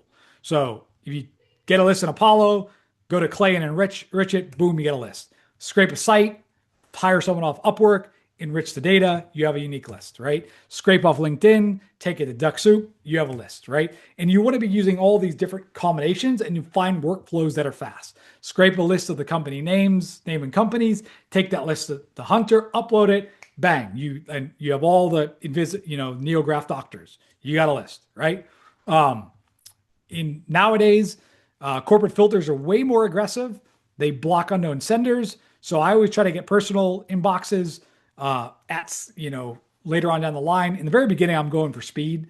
One mistake people make after training this the first time is they try to get like the perfect email address. Like get your core sales narrative and just as quick as you can, get 100, get 1,000 leads and test that core sales narrative because you don't want to have a wrong core sales narrative and send it out to all the perfect people. For example, in Cool Sculpting, we tested a bunch of core sales narratives. We got one that was working, and we realized like every person that I could get a Cool Sculpting doctor of was like worth $200 to me. So at one point, I was doing it. My wife and I, we were doing it manually. We were like manually finding all the Cool Sculpting clinics that had really hard to find. We were finding them in their personal emails, and that's how we were mailing out. We eventually hired someone to do that for us. But we only did that after we had something that was working and had done hundreds of thousands of dollars in sales. And then we went for the personals. All right. And then mobile numbers. This allows you to call out, which I recommend once you have a working sales narrative. Again, you just got to get a hold of them. If you see that someone has opened up your email, right? And you go back to your sheet and you're like, if you go back to your sheet here, right? Call them up, right? Like if you see this person's opened up your email and you got their phone number and you have tracking through the cold email softwares, give them a call, right? And then you can also track this number here. I put this here that would track whether they watched the video, and I would match that up with Wistia, right? The link would have that on it, and Wistia that would pass that code over to Wistia, and I could see if they watched the video. If they watched the whole video or watched the video multiple times, guess what I did? I called them. Guess what our sales guys do? They call them, right? Hotter leads, not cold calls. These are more warm calls now, right? Because they've seen your email. Does that make sense, everyone? Valuable stuff? Keep going. All right. So cleaning data in 2021, the old advice was the goal was really to reduce bounces to save money. The goal today is spam traps. We want to keep the bounce rate under 2%. We want to prevent our domain from being blacklisted. The tool, Never Bounce, that was like the gold standard. Nowadays, you got Recon and Bounce Ban. These are better. They handle catch-all, which the old tools would mark as unknowns. The old process was upload, clean, send. This we would upload, clean, segment, right? What's risky, what's safe. Old school was remove duplicates. Still essential to remove the duplicates. So when getting your list to clean it, there's the 3% rule. If you have over 3% bounce rate, your domain will get flagged. So old emails are turned into spam traps, and dirty data equals burnt domain. So I don't want you guys burning your domains. So really what we're going to do is the pre-cleaning, take your list, put them into Google Sheets, right? If you got it from Upwork, Apollo, manual, you're going to go data cleanup, remove duplicates. Again, if you send the same person two emails, it's going to trigger spam filters. This is Rion right here. Take your list, put it here. It's going to give you safe, catch all, disposables, roll. Like you only want to start with the safe in the very beginning, right? With the catch alls, those, if you mark those in your sheet, you could go back and try to find the personal email addresses later and all that, right? So the 3 email status, it's valid to send, safe, green light, invalid. You delete those immediately, but delete it and realize that's still a company that you could then go back and find the correct email address for later once you've proven the niche to work. Then you get your catch-all, right? 50-50 chance, silently delete them. And you could send those later if you're a bit more aggressive. I always sent all the catch-alls later on down the road once I had a working niche, right? So tool stack, old standard was never bounce, 0 bounce from version 1, new standard, Rion email, and bouncer ban. So I promise you guys coming on today, I'll give you the new tech stack. And that is the safe send protocol is only send to valid emails, and loose mode is send to valid and verified catch-alls, and then never send to the unknowns or invalid. So that is the updated how to go out and how to scrape for this year. All right. And I'm going to take a sip of my water. Any questions on scraping the data that you need?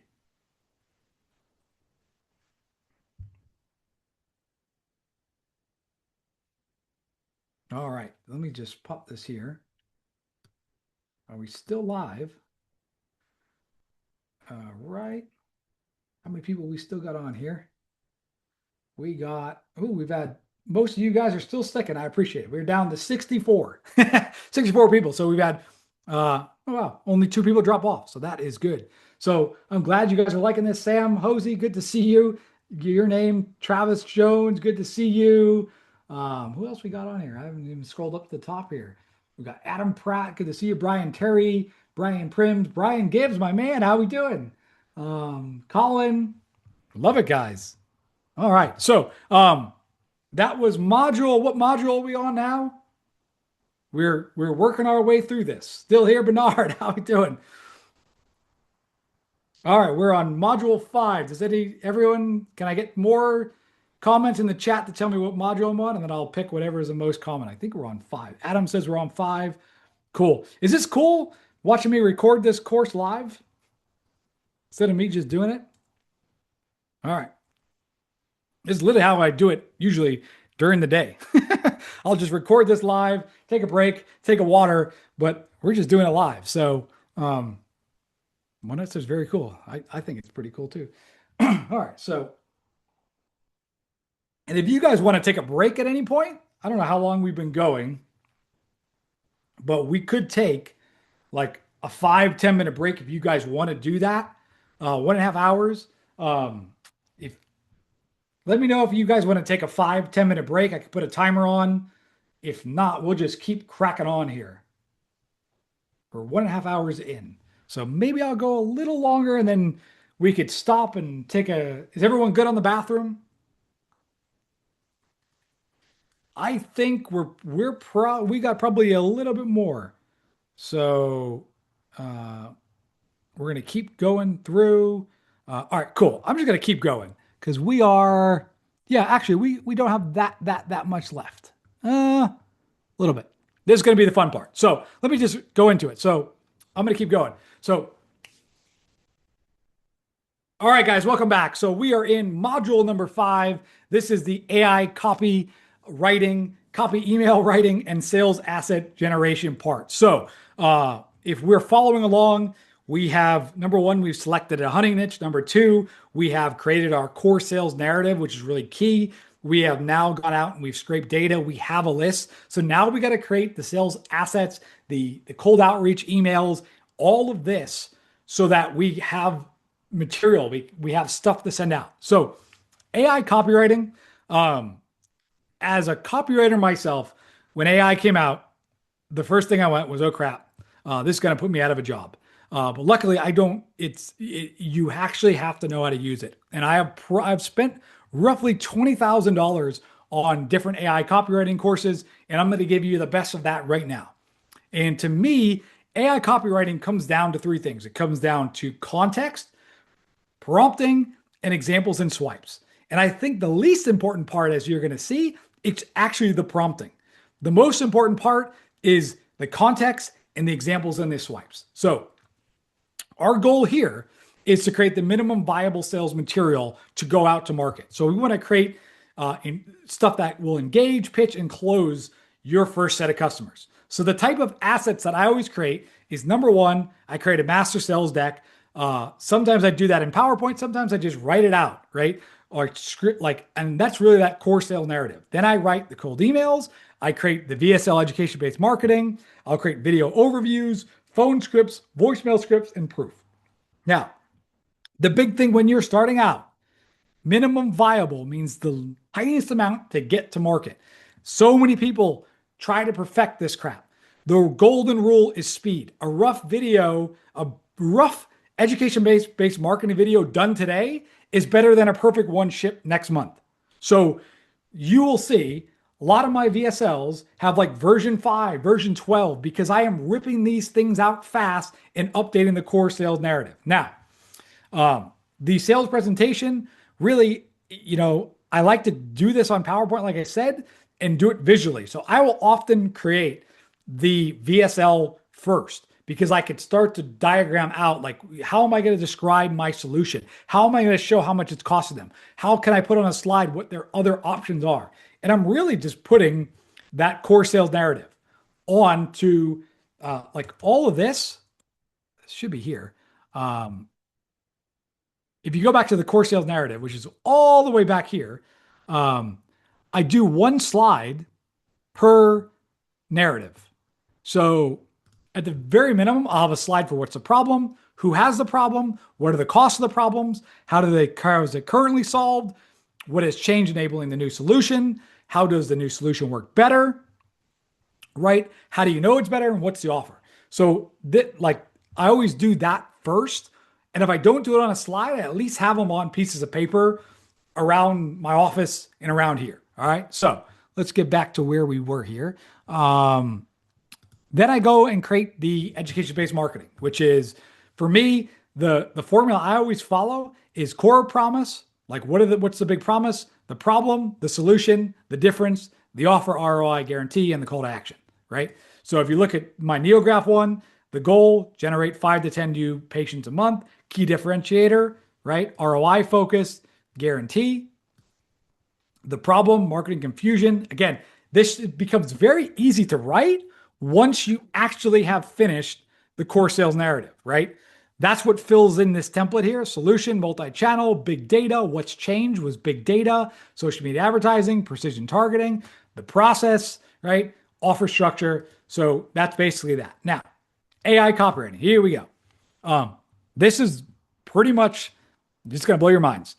We have your context, which is your sales narrative, marketing research. We have your AI assets and swipes, and we got your problem. So I'm going to pull this up here. I have this folder, which those of you guys who get this is like a lot of my stuff, right? This is a VSL from in the financial advisor space, right? And what do I do with that? Let me pull this up. You guys will get access to this. Those of you who buy the recordings, the professional recordings will get this. So I also have inside of here all of my VSLs transcribed. So what you're going to do, right, is we're going to go back, and I like to use Gemini for this. Let's see if I can show you guys how to do this live, right? Let me just pull up this here. So I go to Google Gemini, right? And that I'm going to take this sales narrative, which I built in ChatGPT, and I'm going to copy this whole sales narrative, right? And we'll do cold emails first, right? So if you go to the AI asset swipe file, actually, I'm going to paste this in here. So I'm going to show you, let me do this. So I'm going to say, based on this sales or using, this is why the prompts, using this sales narrative, please rewrite the cold emails I will give you, right? So I will say sales narrative equals, and I like to put these little brackets in, right? So I'll paste that sales narrative in, right? That sales narrative is now pasted in. I will go to the assets and swipe file, right? And in here, there's going to be all these various cold email sequences. So like, let's say we want to do this cold email sequence, which is all of these winning cold emails, right? Like this is one. Niche service referral. If I were to send you 100 highly targeted inquiries for this month, could you handle them, right? So we could just take this and we could plug this in here, and like that, it's going to analyze this, and based off the new sales narrative, it is going to pop in cold emails that are amazing. So let me just do this here. And then we could do, and you're going to get them in all different styles. So it's going to finalize it. And I like using, there we go. So if I were to send you highly targeted cool sculpted patients who call you directly this month, could you handle them? These are seriously motivated customers who've been pre-educated on the procedure and are looking to book consults before looking anywhere else. Do you think you have the capacity, right? So it's going to generate these, which you could use. And then what's also cool is I have a bunch of different ones. So like this is, these are from a a very successful company called Talent Bin, right? These are great cold emails. So I'm going to take these Talent Bin ones and I'm going to say, please use the sales narrative and rewrite these, right? Example emails equal, just paste it in here, right? So we'll see based off of that cool sculpting sales narrative that we just built to follow this example of these Talent Bin ones. So you're going to see it's going to finalize the strategy.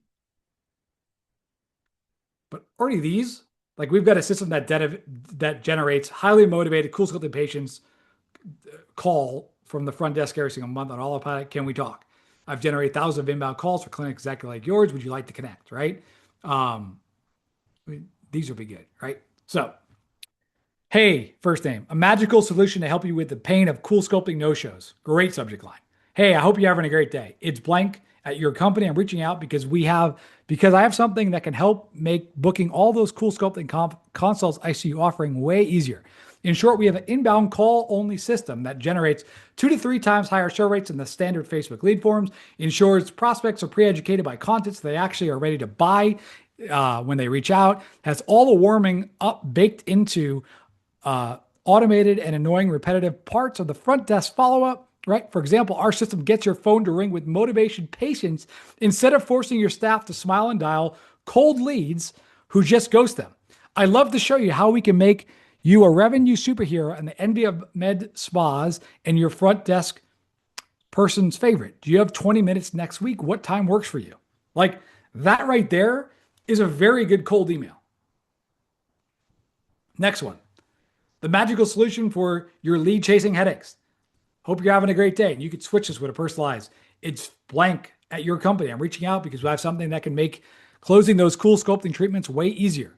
If you're like most med spa owners, you're probably frustrated by the poor quality of lead forms. The fact is 60% of the leads never respond to calls and that chasing them just takes too much time. Super frustrating. The good news is our system is designed specifically to reduce that time and drudgery by flipping the model so you could spend more of your time having great consults and selling treatments. Like, what do you guys think of this? Any good?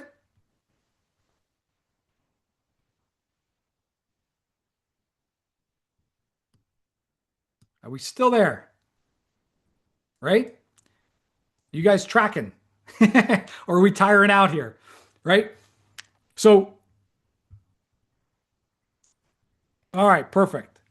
I'm loving it. So these right here are like as someone who's been critiquing cold emails from other people, these are better than 99% of the cold emails I've seen, even people that I've trained right? Because it has the sales narrative, it has the examples. Now, what you could also do is let's say this is a loan officer VSL, right? Let's say we want a VSL. I take the VSL script uh, using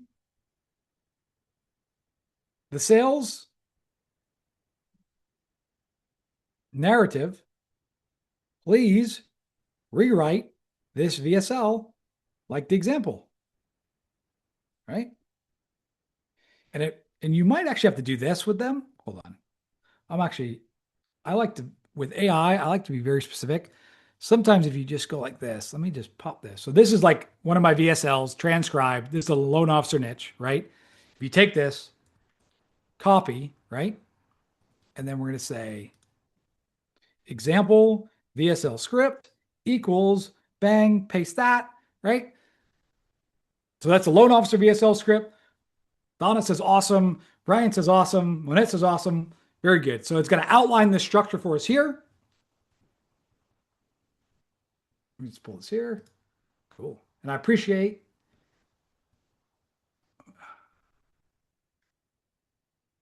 There we go.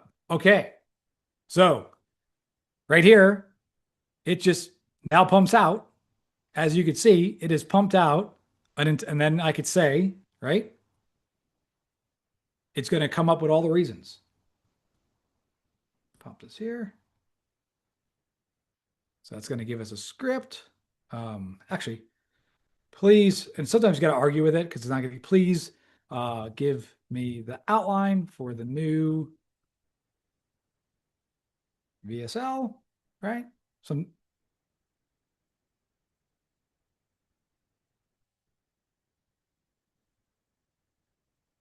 let's have that right here in a second because I mean, already right here, it's like, all right, let's see what it says. Because it was a loan officer. All right.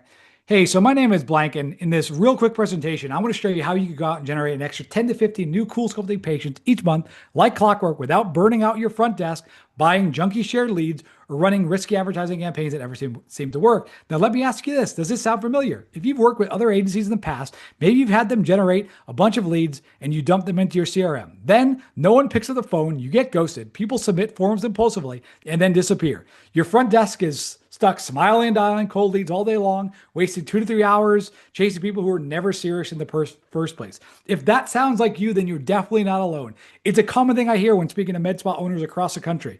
They feel the stress of inconsistent months and marketing dollars leaking out the back door, right? Like this is already really good, like this is really good. And you can see here, like this is the outline. Hook, agitation, right? Solution pivot, mechanism. And you could do this, by the way, with like any good working VSL for your niche.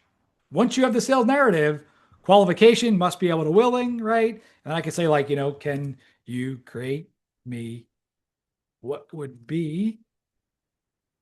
Are you guys following this? Like, this is, to me, this is incredible. This is how you get good results from AI copywriting. You have the context, which is the sales narrative, and then you have the examples. You have those two, and it's going to give you these first drafts, which are literally incredible, right? And someone asked, why do I use Gemini? I use Gemini because it's got a much bigger context window. It could handle way more stuff, right? So, and let's say we want to create a direct mail, right? So if you go to the swipe file here, like this was a direct mail letter I wrote, we're going to go here. We're just going to say, perfect. Can you create this new direct mail using the sales narrative I gave you? Direct mail equals bang this, right? This was a direct mail letter that I mailed for kitchen table remodeling, right? It said, as you can see, I've attached a crisp dollar bill. Oh, let me pull up my direct mail. Actually, I'll pull it up in the actual, so you should show you what it looked like, right? You always want to put text files into AI. It works with text files or Markdown, so you wouldn't want to give it this, right? But this was direct mail. This had a dollar bill attached to it. As you can see, I've attached a crisp dollar bill to the top of this letter. Why have I done this? Actually, there's two reasons. I have something very important to tell you. I wanted to make sure this letter would catch your attention. And secondly, since what I'm writing about concerns a guaranteed way to increase your kitchen remodeling profits, I thought using a dollar bill as an eye catcher was especially appropriate. Here's what this all is all about.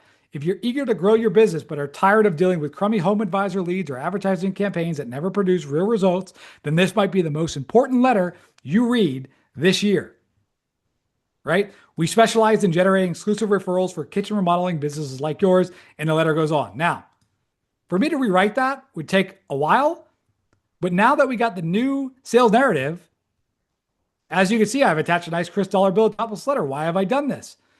Blah, blah, blah. And secondly, since what I have concerned a guaranteed way to increase your cool sculpting revenue without the stress of ghosting leads, I thought a dollar bill of eye catcher was especially appropriate. Here's what this is all about. If you're eager to grow your clinic but are tired of dealing with low quality Facebook lead forms, prospects who don't show up, or front desk staff who are burned out smiling, dialing cold leads, this might be the most important letter you read all year. We specialize in generating inbound phone calls from pre-educated cool sculpting patients for clinics like yours, and I have an opening for one new partner in blank city. Each month you tell us how many, do you see how this wrote an entire direct mail piece off of the example? Because we gave it a good example and a good sales narrative. And again, then you're going to go and edit it. But let's just say we want cold calling script, right? Can you rewrite this cold calling script for the sales narrative? Let me know if 1, this is okay. 5, this is amazing.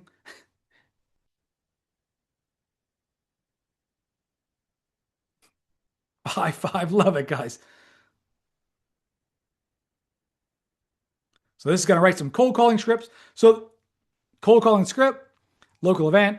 So I'm calling. I see your account is pushing hard on cool sculpting, body contour treatments. We recently shifted our model to solve the ghosting problem that most med spas are facing. Did you hear about the shift away from lead forms? Got it, right? So your company develops systems, and then these are going to give you scripts here, right? So you're able to build out all of those. If we go back to this here, you're able to build out all of these sales assets, right? The master sales decks, the cold emails, phone scripts, voicemail scripts, right? Like, let's say you want to do ringless voicemail.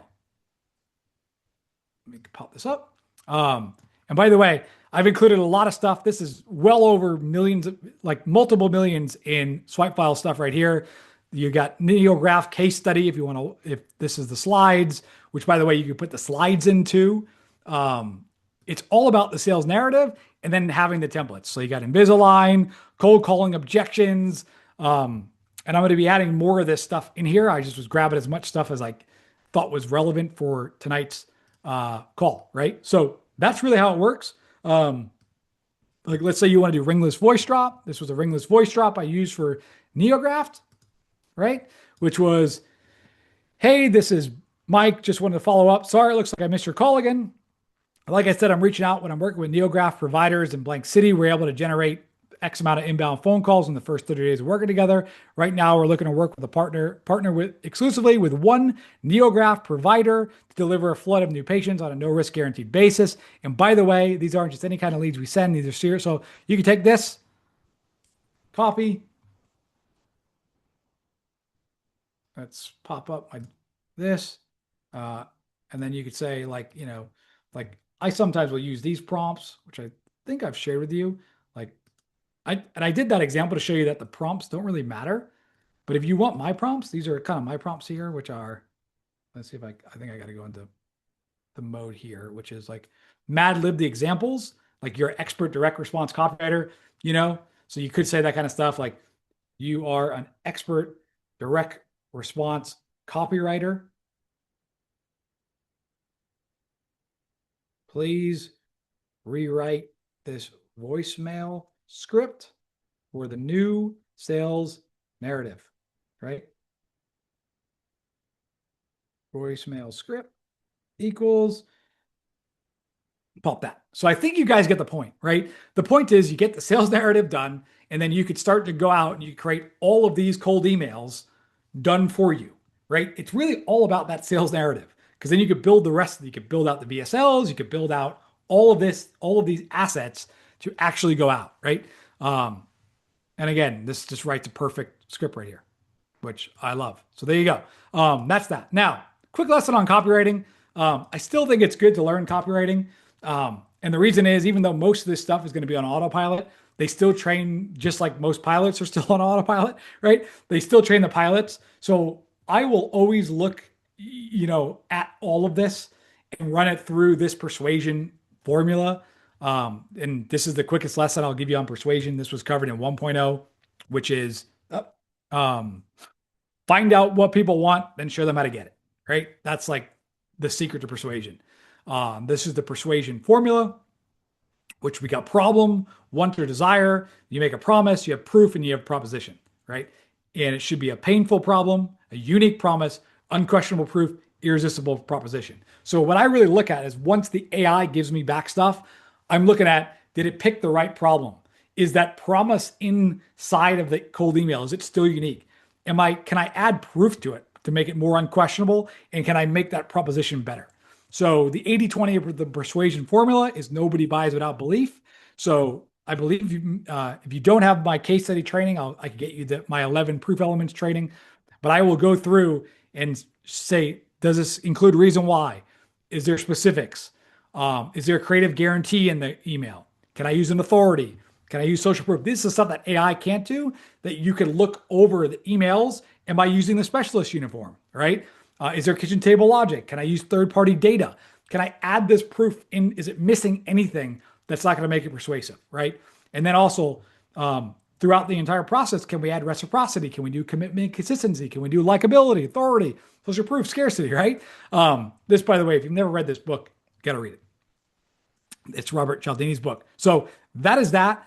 Does anyone have any questions on that? I'm going to take a sip of my water here because we are ripping here. Let me go here.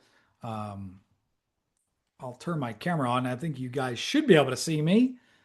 I'm just over here. We're still live. We're going to get into some of the main funnels here. Does anyone, any questions? Um, you guys enjoying this? Let me pop here. I'll pop my camera off here. Perfect. Richard said great stuff. Let me just see how much longer we're going. So we're going to cover this. This is the direct mails, the spin tax. We are still going to cover the delivery and the follow-ups. Ooh, we got a little bit more. Um, so because we got a little bit more, what I'm going to do is just because we are at the so I will actually. Are you guys good going like another hour? It's going to be at least another hour. Um, is everyone, how are we doing on bathroom breaks? Because we are recording this live. Let me see how many people we still have. Wow, we still have 61 people. I appreciate you guys sticking on. Need a break. So here's what we'll do. I'm going to make, where are we at now? I'm going to make what I was going to, the offer that I was going to make towards the end. I'm going to make that right now, and then I'll finish doing the program. So, and then what we'll do is we'll take a 15-minute break, or actually we'll take a 5-minute break, let everyone run to the bathroom. So, actually, does that make sense? Doing this all off the fly here. Actually, let's take a 5-minute break and we'll get back to it. I'm going to set my timer. Let me put a countdown timer just so this should all be recording. Let me pop this here. And um, countdown timer. Let's take a online timer. I'm going to go here and we're going to go 5 minutes. And oh, is that 5 minutes? No, that's 50 minutes. Clear. That's, there we go. 5 minutes, 55 seconds. I'm going to start that timer. I'll be right back. We're going to take a quick break and we'll get right back to it. You guys take a sip of water, whatever you need, and I will keep cranking with the rest of this. We got a lot to cover still. We got to go over follow up. We're going to go over delivery systems in 2026. So I'm going to stop this right now.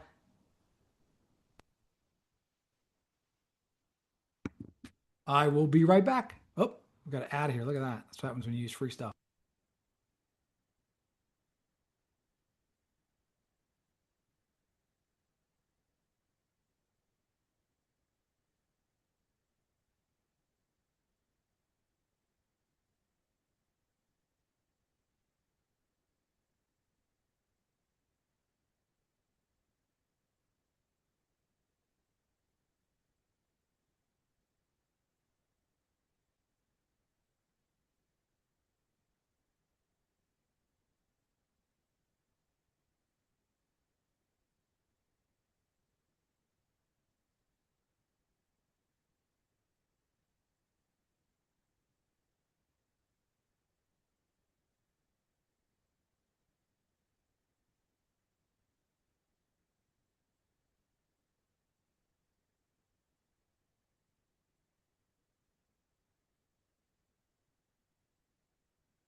All right, we are rocking and rolling. I appreciate it. We still got 60, we got 61 people on here. So that is crazy. I appreciate you guys.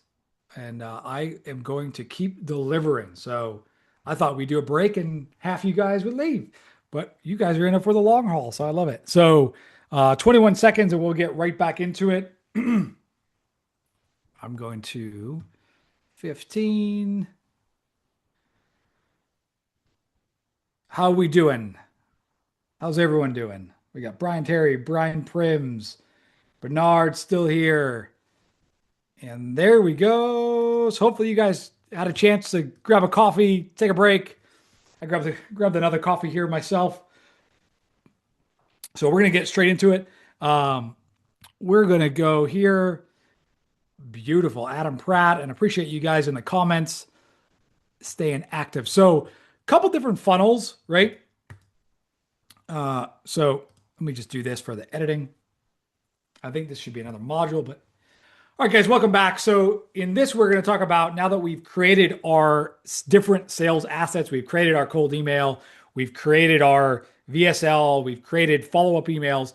What are the different ways that we can, what are the different funnels, right? And to me, there's really, your direct email, then you got your semi-custom video funnel, and then you got like your ultra custom, ultra personalized. So direct offer, you make it a direct offer, like let's get on the phone, right? It would be like, hey, I see that you own this location in this city and you're getting fantastic reviews on your facility, link to reviews. I found your Facebook page. It looks like your members absolutely love you. My area expertise is helping fitness centers acquire new members at a profit without spending money on advertising. If you get 40 to 500 appointments beginning next week using a new strategy we use, would that be of interest to you? You could get results like this without any additional advertising cost or extra effort from your staff. In fact, our clients usually, so like an email like this, direct offer, right? If they respond, very simple, you're like, thanks for your details. Let's hop on a call. Let's talk. This is actually my favorite follow-up email because it's what some people are like offended by the fact you gave them a calendar and they'll just respond. Some people, they don't want to go back and forth and they'll just use the calendar link. So this is a good match between both of them, which is like, hey, thanks for your interest, right? Let's go back here. Thanks for your interest, right? I'd love to hop on a call and talk details. Here's a link where you could, here's a link to find when you're available and we could pencil it in, link to calendar, right? Look forward to touching base. So that works. This is kind of like your semi-custom video funnel. What's going on here with my mouse? Which is, if we look at that, basically you're sending an email. The email is really kind of driving to the click. Now, even when you're driving to the click, you should always have an ability for them to just respond. You should have your phone number, right? But really like the semi-custom is like you're trying to generate that, you're trying to get the lead to consume some information, right? Even with this funnel, right? I always like to build out all that sales, those sales assets, those collateral, so that I could send them videos and educate them and teach them that sales narrative even before we get on the phone call, right? That's what makes it very easy to close deals. So send that to them, calendar link right here, right? This is kind of like semi-custom video funnels. I want to reach out to you personally. We're looking to partner with blank someone in this merge tag who can handle 100 exclusive FHA leads this month. This is not a fit for everyone, which is why I made a quick video showing you the crazy results we're getting for another loan officers. Insert testimonial video. There's no cost obligation. I think you're going to like it, right? You could call me today on my personal line. So always have that option for them to reach out to you, right? Another example here. This is like ultra custom personalized with AI. If you any ways that you could figure out how to make it more personalized, you're going to increase the response. All right. And there's a bunch of like tools. I would say just start to play around with them, right? This is like, these one-off videos, they still work to this day. I know my buddy Billy Jean, he built this company back in the day when like Facebook ads were a new mechanism, which there's not anymore. So you needed new mechanism than Facebook ads. But when it was a new mechanism, he would create demos. He had a sales narrative of how you could target with it, and he would do ultra customized, personalized videos. He would actually build a mock landing page and a mock campaign for them, and he would send them a video, which it would be all their logo on it, and it was just super personalized. That worked really well, and then they would cold call as well. So that is, pretty much all this is the same as Cold2Sold 1.0. What is new is the spin tax revolution. So I know we have some cold email pros. Really, templates kill deliverability. Google and Outlook will scan your email content. If you're sending the same email 100 times, that was fine 6 years ago. Nowadays, they flag you as bulk spam. And this is going to burn your domains, your open rates, and all that. And the goal is really you want every single email to kind of be mathematically unique. The new way to do this is called spin syntax. It's a coding format that tells your email tool to randomly select one option from a list. This is why you want to use tools like SmartLead. I don't think Go High Level can do this. I know a lot of people think you could do cold emails from Go High Level. To me, SmartLead, instantly, those are the best options we have. And really what you do is you put the formula, option A, option B, option C, and then it'll be like, hi, Mike, hello, Mike, hey, Mike, right? So every email, like email 1 sent, hi, Mike, email 2 is hello, Mike, option 3 is hey, Mike. You do that for the entire structures of sentences, which is, by the way, very easy with AI. Option A is I was browsing a LinkedIn, I found your profile. Option B is I came across your profile while on LinkedIn. I saw you on LinkedIn recently. The code, you have this sentence, that line, this sentence, that line, right? Now, you don't want to do this manually. You could do this all using AI. And what I'll do is I'll actually grab that sentence here and pull this in here. So I just want to show you an example here. This is the Spintax super prompt generator. All you're going to do is you're going to grab this, right? Copy it. And let's say like this is the email here. You grab that email. This was the email before. And then the new output's going to basically change every line so that every email is different, right? See how it's like 9 to 50%, 9 and 50%. So I show you how it does it very quickly. You just take this, copy. I'll do it in this paste. And then if we go back here, you take your email that you're going to put in your cold email server, copy, bang, enter. So that gives you this email that had no syntax, like the 2020 method, and bang, that's going to pop out your cold email for a tool like SmartLead or Instantly AI. So that mathematically, more of these emails are unique when they're going out, which is going to get you better deliverability. Does that make sense, everyone? Pretty simple, right? You guys following? Is everyone tracking? John says, yep. Kyle says, yep. Cool. I'm going to keep rocking and rolling. We're going to get through the rest of this. Yep. So that's pretty much it. That's the AI shortcut. So email delivery system. This is the big one that a lot of you guys wanted. And this has changed. So Cold2Sold 1.0, the volume, right, was Darren, it's actually, this is a new module. So I'll stop this right here. I'll answer Darren's questions. How many new variations? 3. 3 is good. And again, this stuff is always going to change. So always look at like, what's the new way? This is how it is currently. I want to make this evergreen, but this is the new, you could spin it with these different platforms. So pretty simple concept. So, and does anyone know what module we're on? I think we're on module 6. So we're getting close. 7, Tosh says 6. Okay. So we should be on, I think we're like 1 ahead. So we look here, this is where we're at, right? We covered selecting hunting niche, core sales narrative, gather data, AI cold. Now we're going to do the outreach, and then we got follow-ups, and then we got phone script, and then we got money in the bank. So we are more than halfway there. We'll do this module, that module, and then we'll be good. So I think we should be max maybe an hour more. So I'm going to rip through this quick. We've gone through a lot. So email delivery system, right? Module 6. I'll just say, hey, how's it going? Mike Marin here, and welcome to this module. We're going to cover the email delivery system. So in Cold2Sold 1.0, versus Cold2Sold 2.0. So Cold2Sold 1.0 was the volume was 70 to 100 emails per inbox.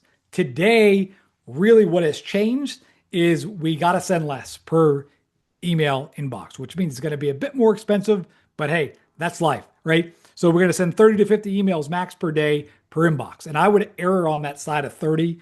Volume is dead and relevance is key. In Cold2Sold 1.0, we bought all our domains on Google Domain, RIP, right? It was bought by Squarespace. I recommend you buy them on Namecheap or Cloudflare. I get all of my domains through Namecheap, and that's just what I recommend. The tech, the SPA, DKIM stuff, that was like technical stuff. It kind of was necessary. I was ahead of my time in saying you had to have it. Now it's absolutely mandatory. They did an update in, I believe it was 2024. Yahoo and Outlook and Gmail were basically, if you don't have the SPAF, DKIM, and DMARC set up correctly, your emails are instantly going to bounce. So you got to set that up. Again, to cover it a little bit more detail, but this is like, there's so many YouTube tutorials, so much stuff on Google on how to set this up. The tools back then were Woodpecker, Mailship, QuickMail. The market leaders now are Smartlead AI or Instantly. And they have the abilities to do inbox rotation with a master inbox, auto warming, and all the AI syntax that I just covered in the last module. So those are really the tools to use now. Back then, Cold2Sold 1.0, the warm-up was manual or Lemwarm. Lemwarm was like brand new. It was amazing. Now everything is AI-driven warm-up networks that's built into Smartlead or Instantly. And really, you just want to keep the warm-up volume low to avoid detection. I did teach the Black Hat method, which is the MailChimp autoresponder method. And the hacks nowadays, like the AI is getting so good that MailChimp will flag you. A lot of them will flag you. So I don't really recommend that anymore. Just get your sales narrative correct, right? Cold2Sold 1.0 was just send more emails, right? Cold2Sold 2.0 is you got to buy more domains. If you need to send 500, you don't need one inbox. You need 10 different inboxes. That is how the game has really changed. And in this module for email delivery, there's the old give a man to fish, he eats for a day, teach a man to fish, he eats for a lifetime. And my goal has always been to teach you guys how to fish. And the reality is like this stuff is always changing. It changes on a daily basis. I said that back in version 1.0. So number one, don't go on YouTube and follow some random crazy guy on how to set up a crazy system. I've never seen that work. Really, the way you go and figure this stuff out is not from buying a course, not from random YouTube videos. These software companies have the goal of making you successful, right? If you stop paying for Smart Leader Instantly, they churn, and churn in the SaaS world means their companies are worth a lot less money.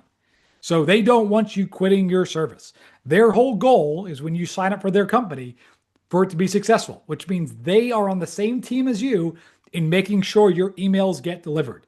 They also have more data than the course creator, than the random YouTuber, right? They have all their clients are using, and they are in the trenches every day to figure out how to make this stuff work, right? So my advice is always go to their resources, talk to their support, talk to their staff when it comes to figuring this stuff out. Now, there's going to be some technical stuff in this module. And here's the word. People say, but Mike, I'm not technical, right? SPF, DKIM. Here's the deal. Like, I'm going to treat you guys like adults. No baby came out of the womb and they said, wow, that baby's so technical. The reality is you learn to be technical like anything else. You actually go through it step by step. You have AI walk you through. You ask Gemini, how do I have a Namecheap domain. I want to use Smart Lead, right? How do I set this up? You watch YouTube videos. There's tons of people trying to make money, like monetizing these basic instructions. And if you really suck at computers, then learn the basics. Go to Khan Academy, take their computing course, buy a Computing for Dummies book, and get up to the basic speed, right? You are sending an email you are not putting a man on the moon. And most of the time, when someone's like, this is too technical, it is fear coming up, right? It is their fear of actually sending out the emails because everyone here can send emails, right? So I just wanted to get that out of the way. And everyone here, with the help of these companies, can figure out how to send 100 cold emails a day. There's not anyone, any human, I believe, that cannot do that, right? So what do I do? Every time I want to figure it out, best cold emailing software companies, Smart Lead, Instantly, Sales Handy, Instantly, all of these companies, and we'll click on one here, right? If you go to it, most of them will have a thing like resources. Where's my clicker not working? Refresh that. So I go to resources, right? And I go to like blog, right? Email warm-up process, 4 stages, right? And they're constantly creating, this was January 2026. Like they are constantly creating new articles. I would watch their YouTube videos that they link to, right? This company has a vested interest in you succeeding, right? So even if I have a campaign that I'm sending out starting next week, I'm going to quickly look at these articles from these companies and make sure that I'm following the new best practices, which by the way, change on a weekly basis. So even if you've sent cold emails for years, it could change, right? So again, you go to like Sales Handy, most of them have resources. This has a freaking masterclass that they have a cold email guide, beginner's guide, IPC, right? Like they're creating these trainings because they want you to be successful with their platform. All right.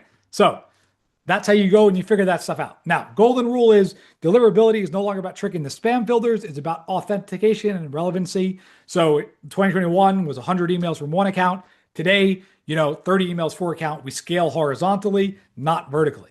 Buying domains, very simple.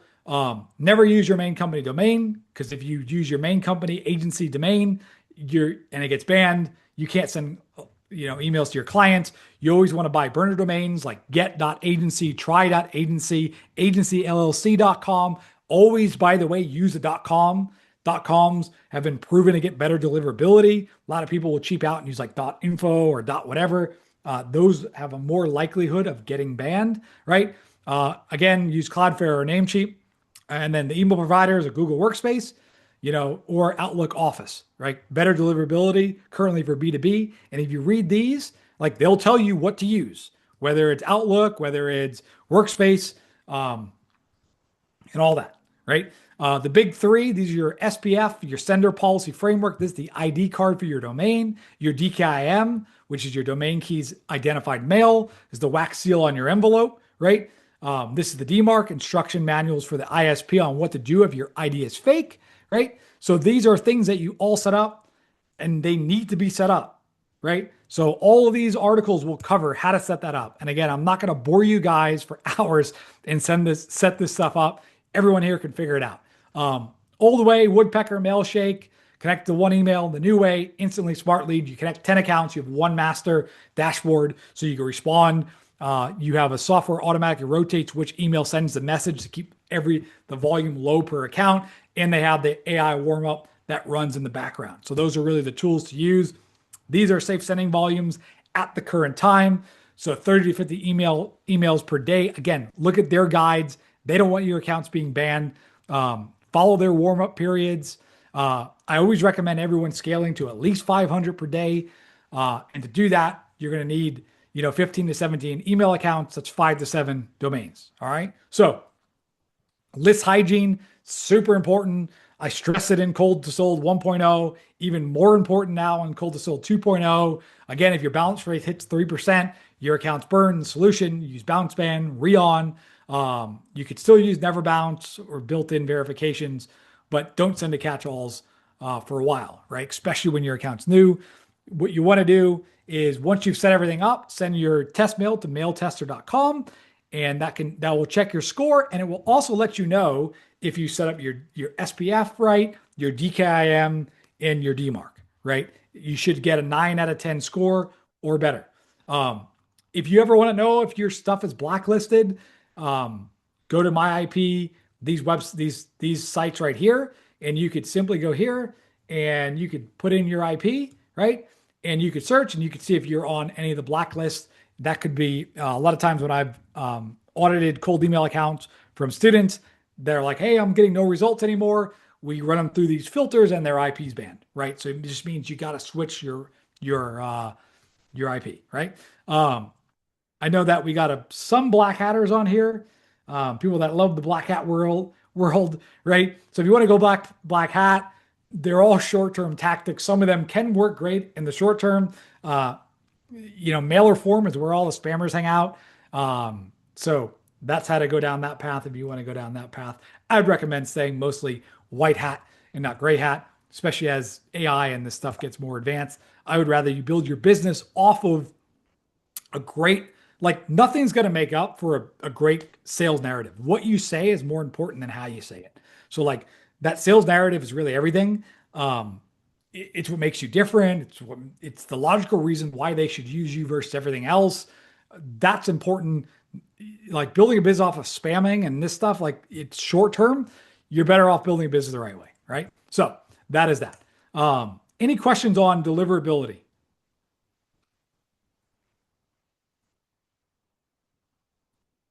All right, cool. Does anyone know what module we're on now? I think we're getting close. I think we're getting close. We're on seven. Seven, module seven. Perfect. Seven. Thank you, Richard. All right, cool. So here's what we're gonna do: follow up and responses. So always think, see, all right. So hey, how's it going? Mike Marin here, and welcome to this module on follow up and responses. So when it comes to follow up, there's a few key rules. We always want to think in terms of sequence, not one time. And this is all about farming and persistence. So the more you send, like so many people think they're going to send one cold email and that's it. You always want to send at least 5 to 7 per campaign because a lot of times if they see an email, even if they see it, they're not going to respond. Like people are busy, especially people underestimate so much the amount of effort to go from cold to sold in a new market. Even if you get your sales narrative right, sometimes it just takes time. So this is like a 4-part basic sequence. If you guys get access to like the swipes and all that, there's longer sequences in there that basically what you want to do is any part of your sales narrative could be one email. Any part of why your solution's better can be one email. So you could, from your sales narrative, you could really make like a 21, 60-day sequence where you're mailing once a week at different parts of the sales narrative. But a really basic part, if you're making a super direct offer, is direct offer. Make sure they got the offer. Ask them what they think of the offer. Ask them why they're not interested. New offer, right? New sales narrative, right? So this is everyone I've taught this to. It's amazing. 2 sentences that double your sales meetings. Your first follow up will get the best response rates. The simplest is follow up one. I forgot to ask, what time are you available for an actual chat? Can you speak tomorrow or Thursday? That works magic. If you do it in like Smart Lead or Instantly, it comes in the same thread, right? So it just gets them to read that first email again. It's like another call to action. It buys you another quick, easy follow up. That'll double your responses. Follow up two, same thread. Do you have time for a quick 5-minute chat this week? Let me know, right? Follow up three, just checking to see you in case my email slipped through the cracks. Are you available for a quick chat this weekend, right? Those are all kind of 3 different versions, right? So responding, right? At the end of the day, every response, you want to make sure you respond to it, log it in your CRM, and know how you need to follow up on it. So I use Google Canned Responses, and you should develop these in a file, right? Which is like, the most common is like, how much is it? Send me more info. Not interested. Like your goal is not to sell via email. It's to get the appointment or get them on the phone. If they're responding and you have their phone number, call them by all means. You should be calling a lot. I know I said no cold calling, but like cold calling still works. In the agency space, the best way to get clients, like the SEO agencies, the websites that have scaled, usually have a team of cold callers, right? That's actually how Billy Jean scaled his agency, just straight cold calling, right? So that's how to respond. Scheduling software, schedule once is great if you just want that. If you want to go to a more robust solution that handles everything, I recommend high level. That's kind of like, and that, or you use like a free one, Acuity, just have some sort of scheduling software so you don't have to go back and forth. Now, like I said, pro tip, pick up the damn phone. For any response that has a phone number and their signature, rather than email them back, pick up the phone, call them. If you've scraped their number, call them. My simple script was like, hey, Jane, it's Bob Smith at X. Just got your email. Did I catch you at a bad time? Right? Because you're now emailing. So rather than play email tag, I thought it'd be easier. I actually got a quick 15 minutes before my next call, and then you're right into the audit call script.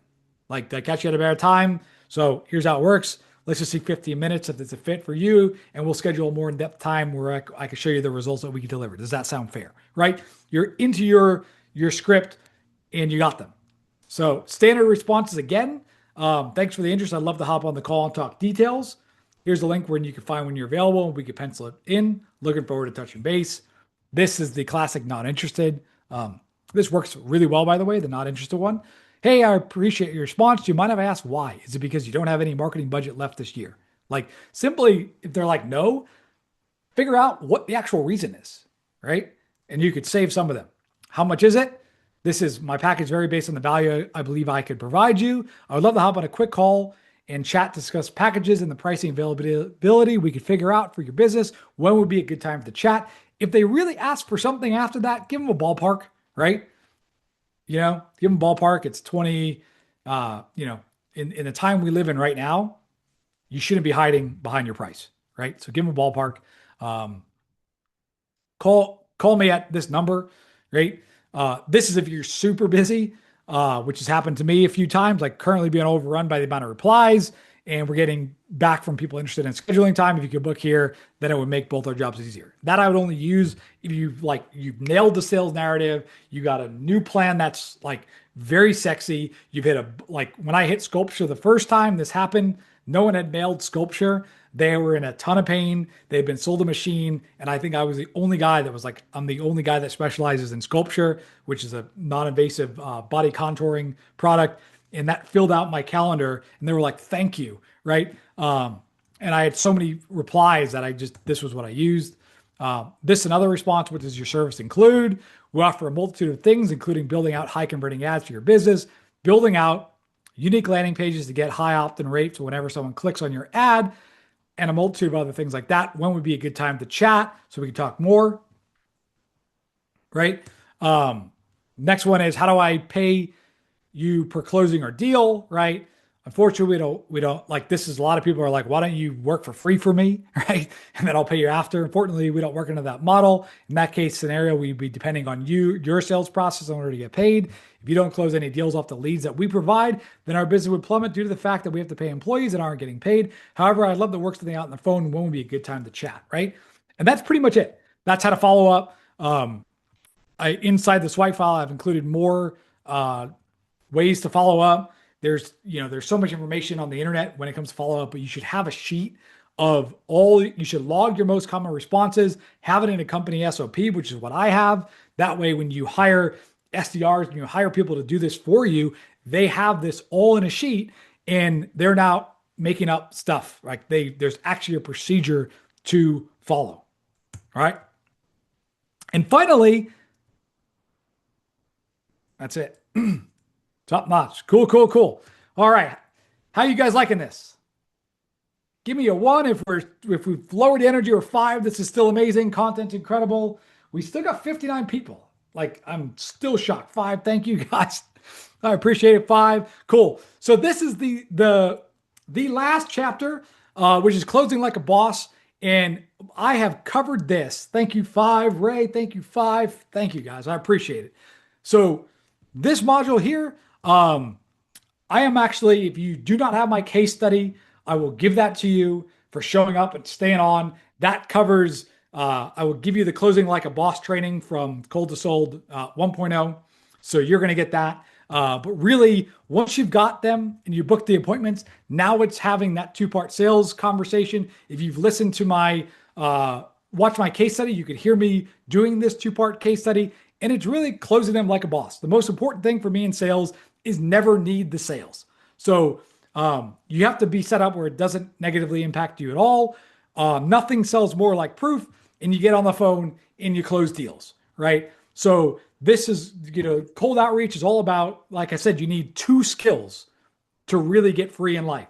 One is the ability to craft sales narrative and a message and put that message out cold and get people to say, yes, let's have a conversation. The second skill is getting on the phone, running that demo, which is basically the sales narrative, and then going into that, right? So this right here, module 8, I'm just gonna, if you guys are here, message me if you guys don't pick up one of the packages, and I'll send that over to you. So this is, again, this is Cold2Sold 2.0. We covered selecting your hunting niche, creating your core sales avenue, gathering cold email data. We covered AI email copywriting sales assets. We've covered the new outreach delivery system and follow up and set appointments, phone scripts and closing like a boss, which by the way, nothing's changed with phone scripts and closing like a boss. There's been no new AI for that. So what's in Cold2Sold 1.0 and the closing like a boss scripts, it's the same thing. So I'm actually not going to redo module 8 for you here. And that is pretty much it. So like I said, this is the most powerful business skill that I have ever learned, is being able to craft, is two skills. The ability to craft messages, aka copywriting, to get people to want to have a conversation with you. And number 2, getting on the phone and closing them. So do I have permission? First of all, did you guys get a lot of value out of today's training? Type yes in the chat if you did. I think I got so many 5s. I appreciate it. I know that a lot of you guys did. Do I have permission to let you guys know about the offer and how you guys can get the recordings?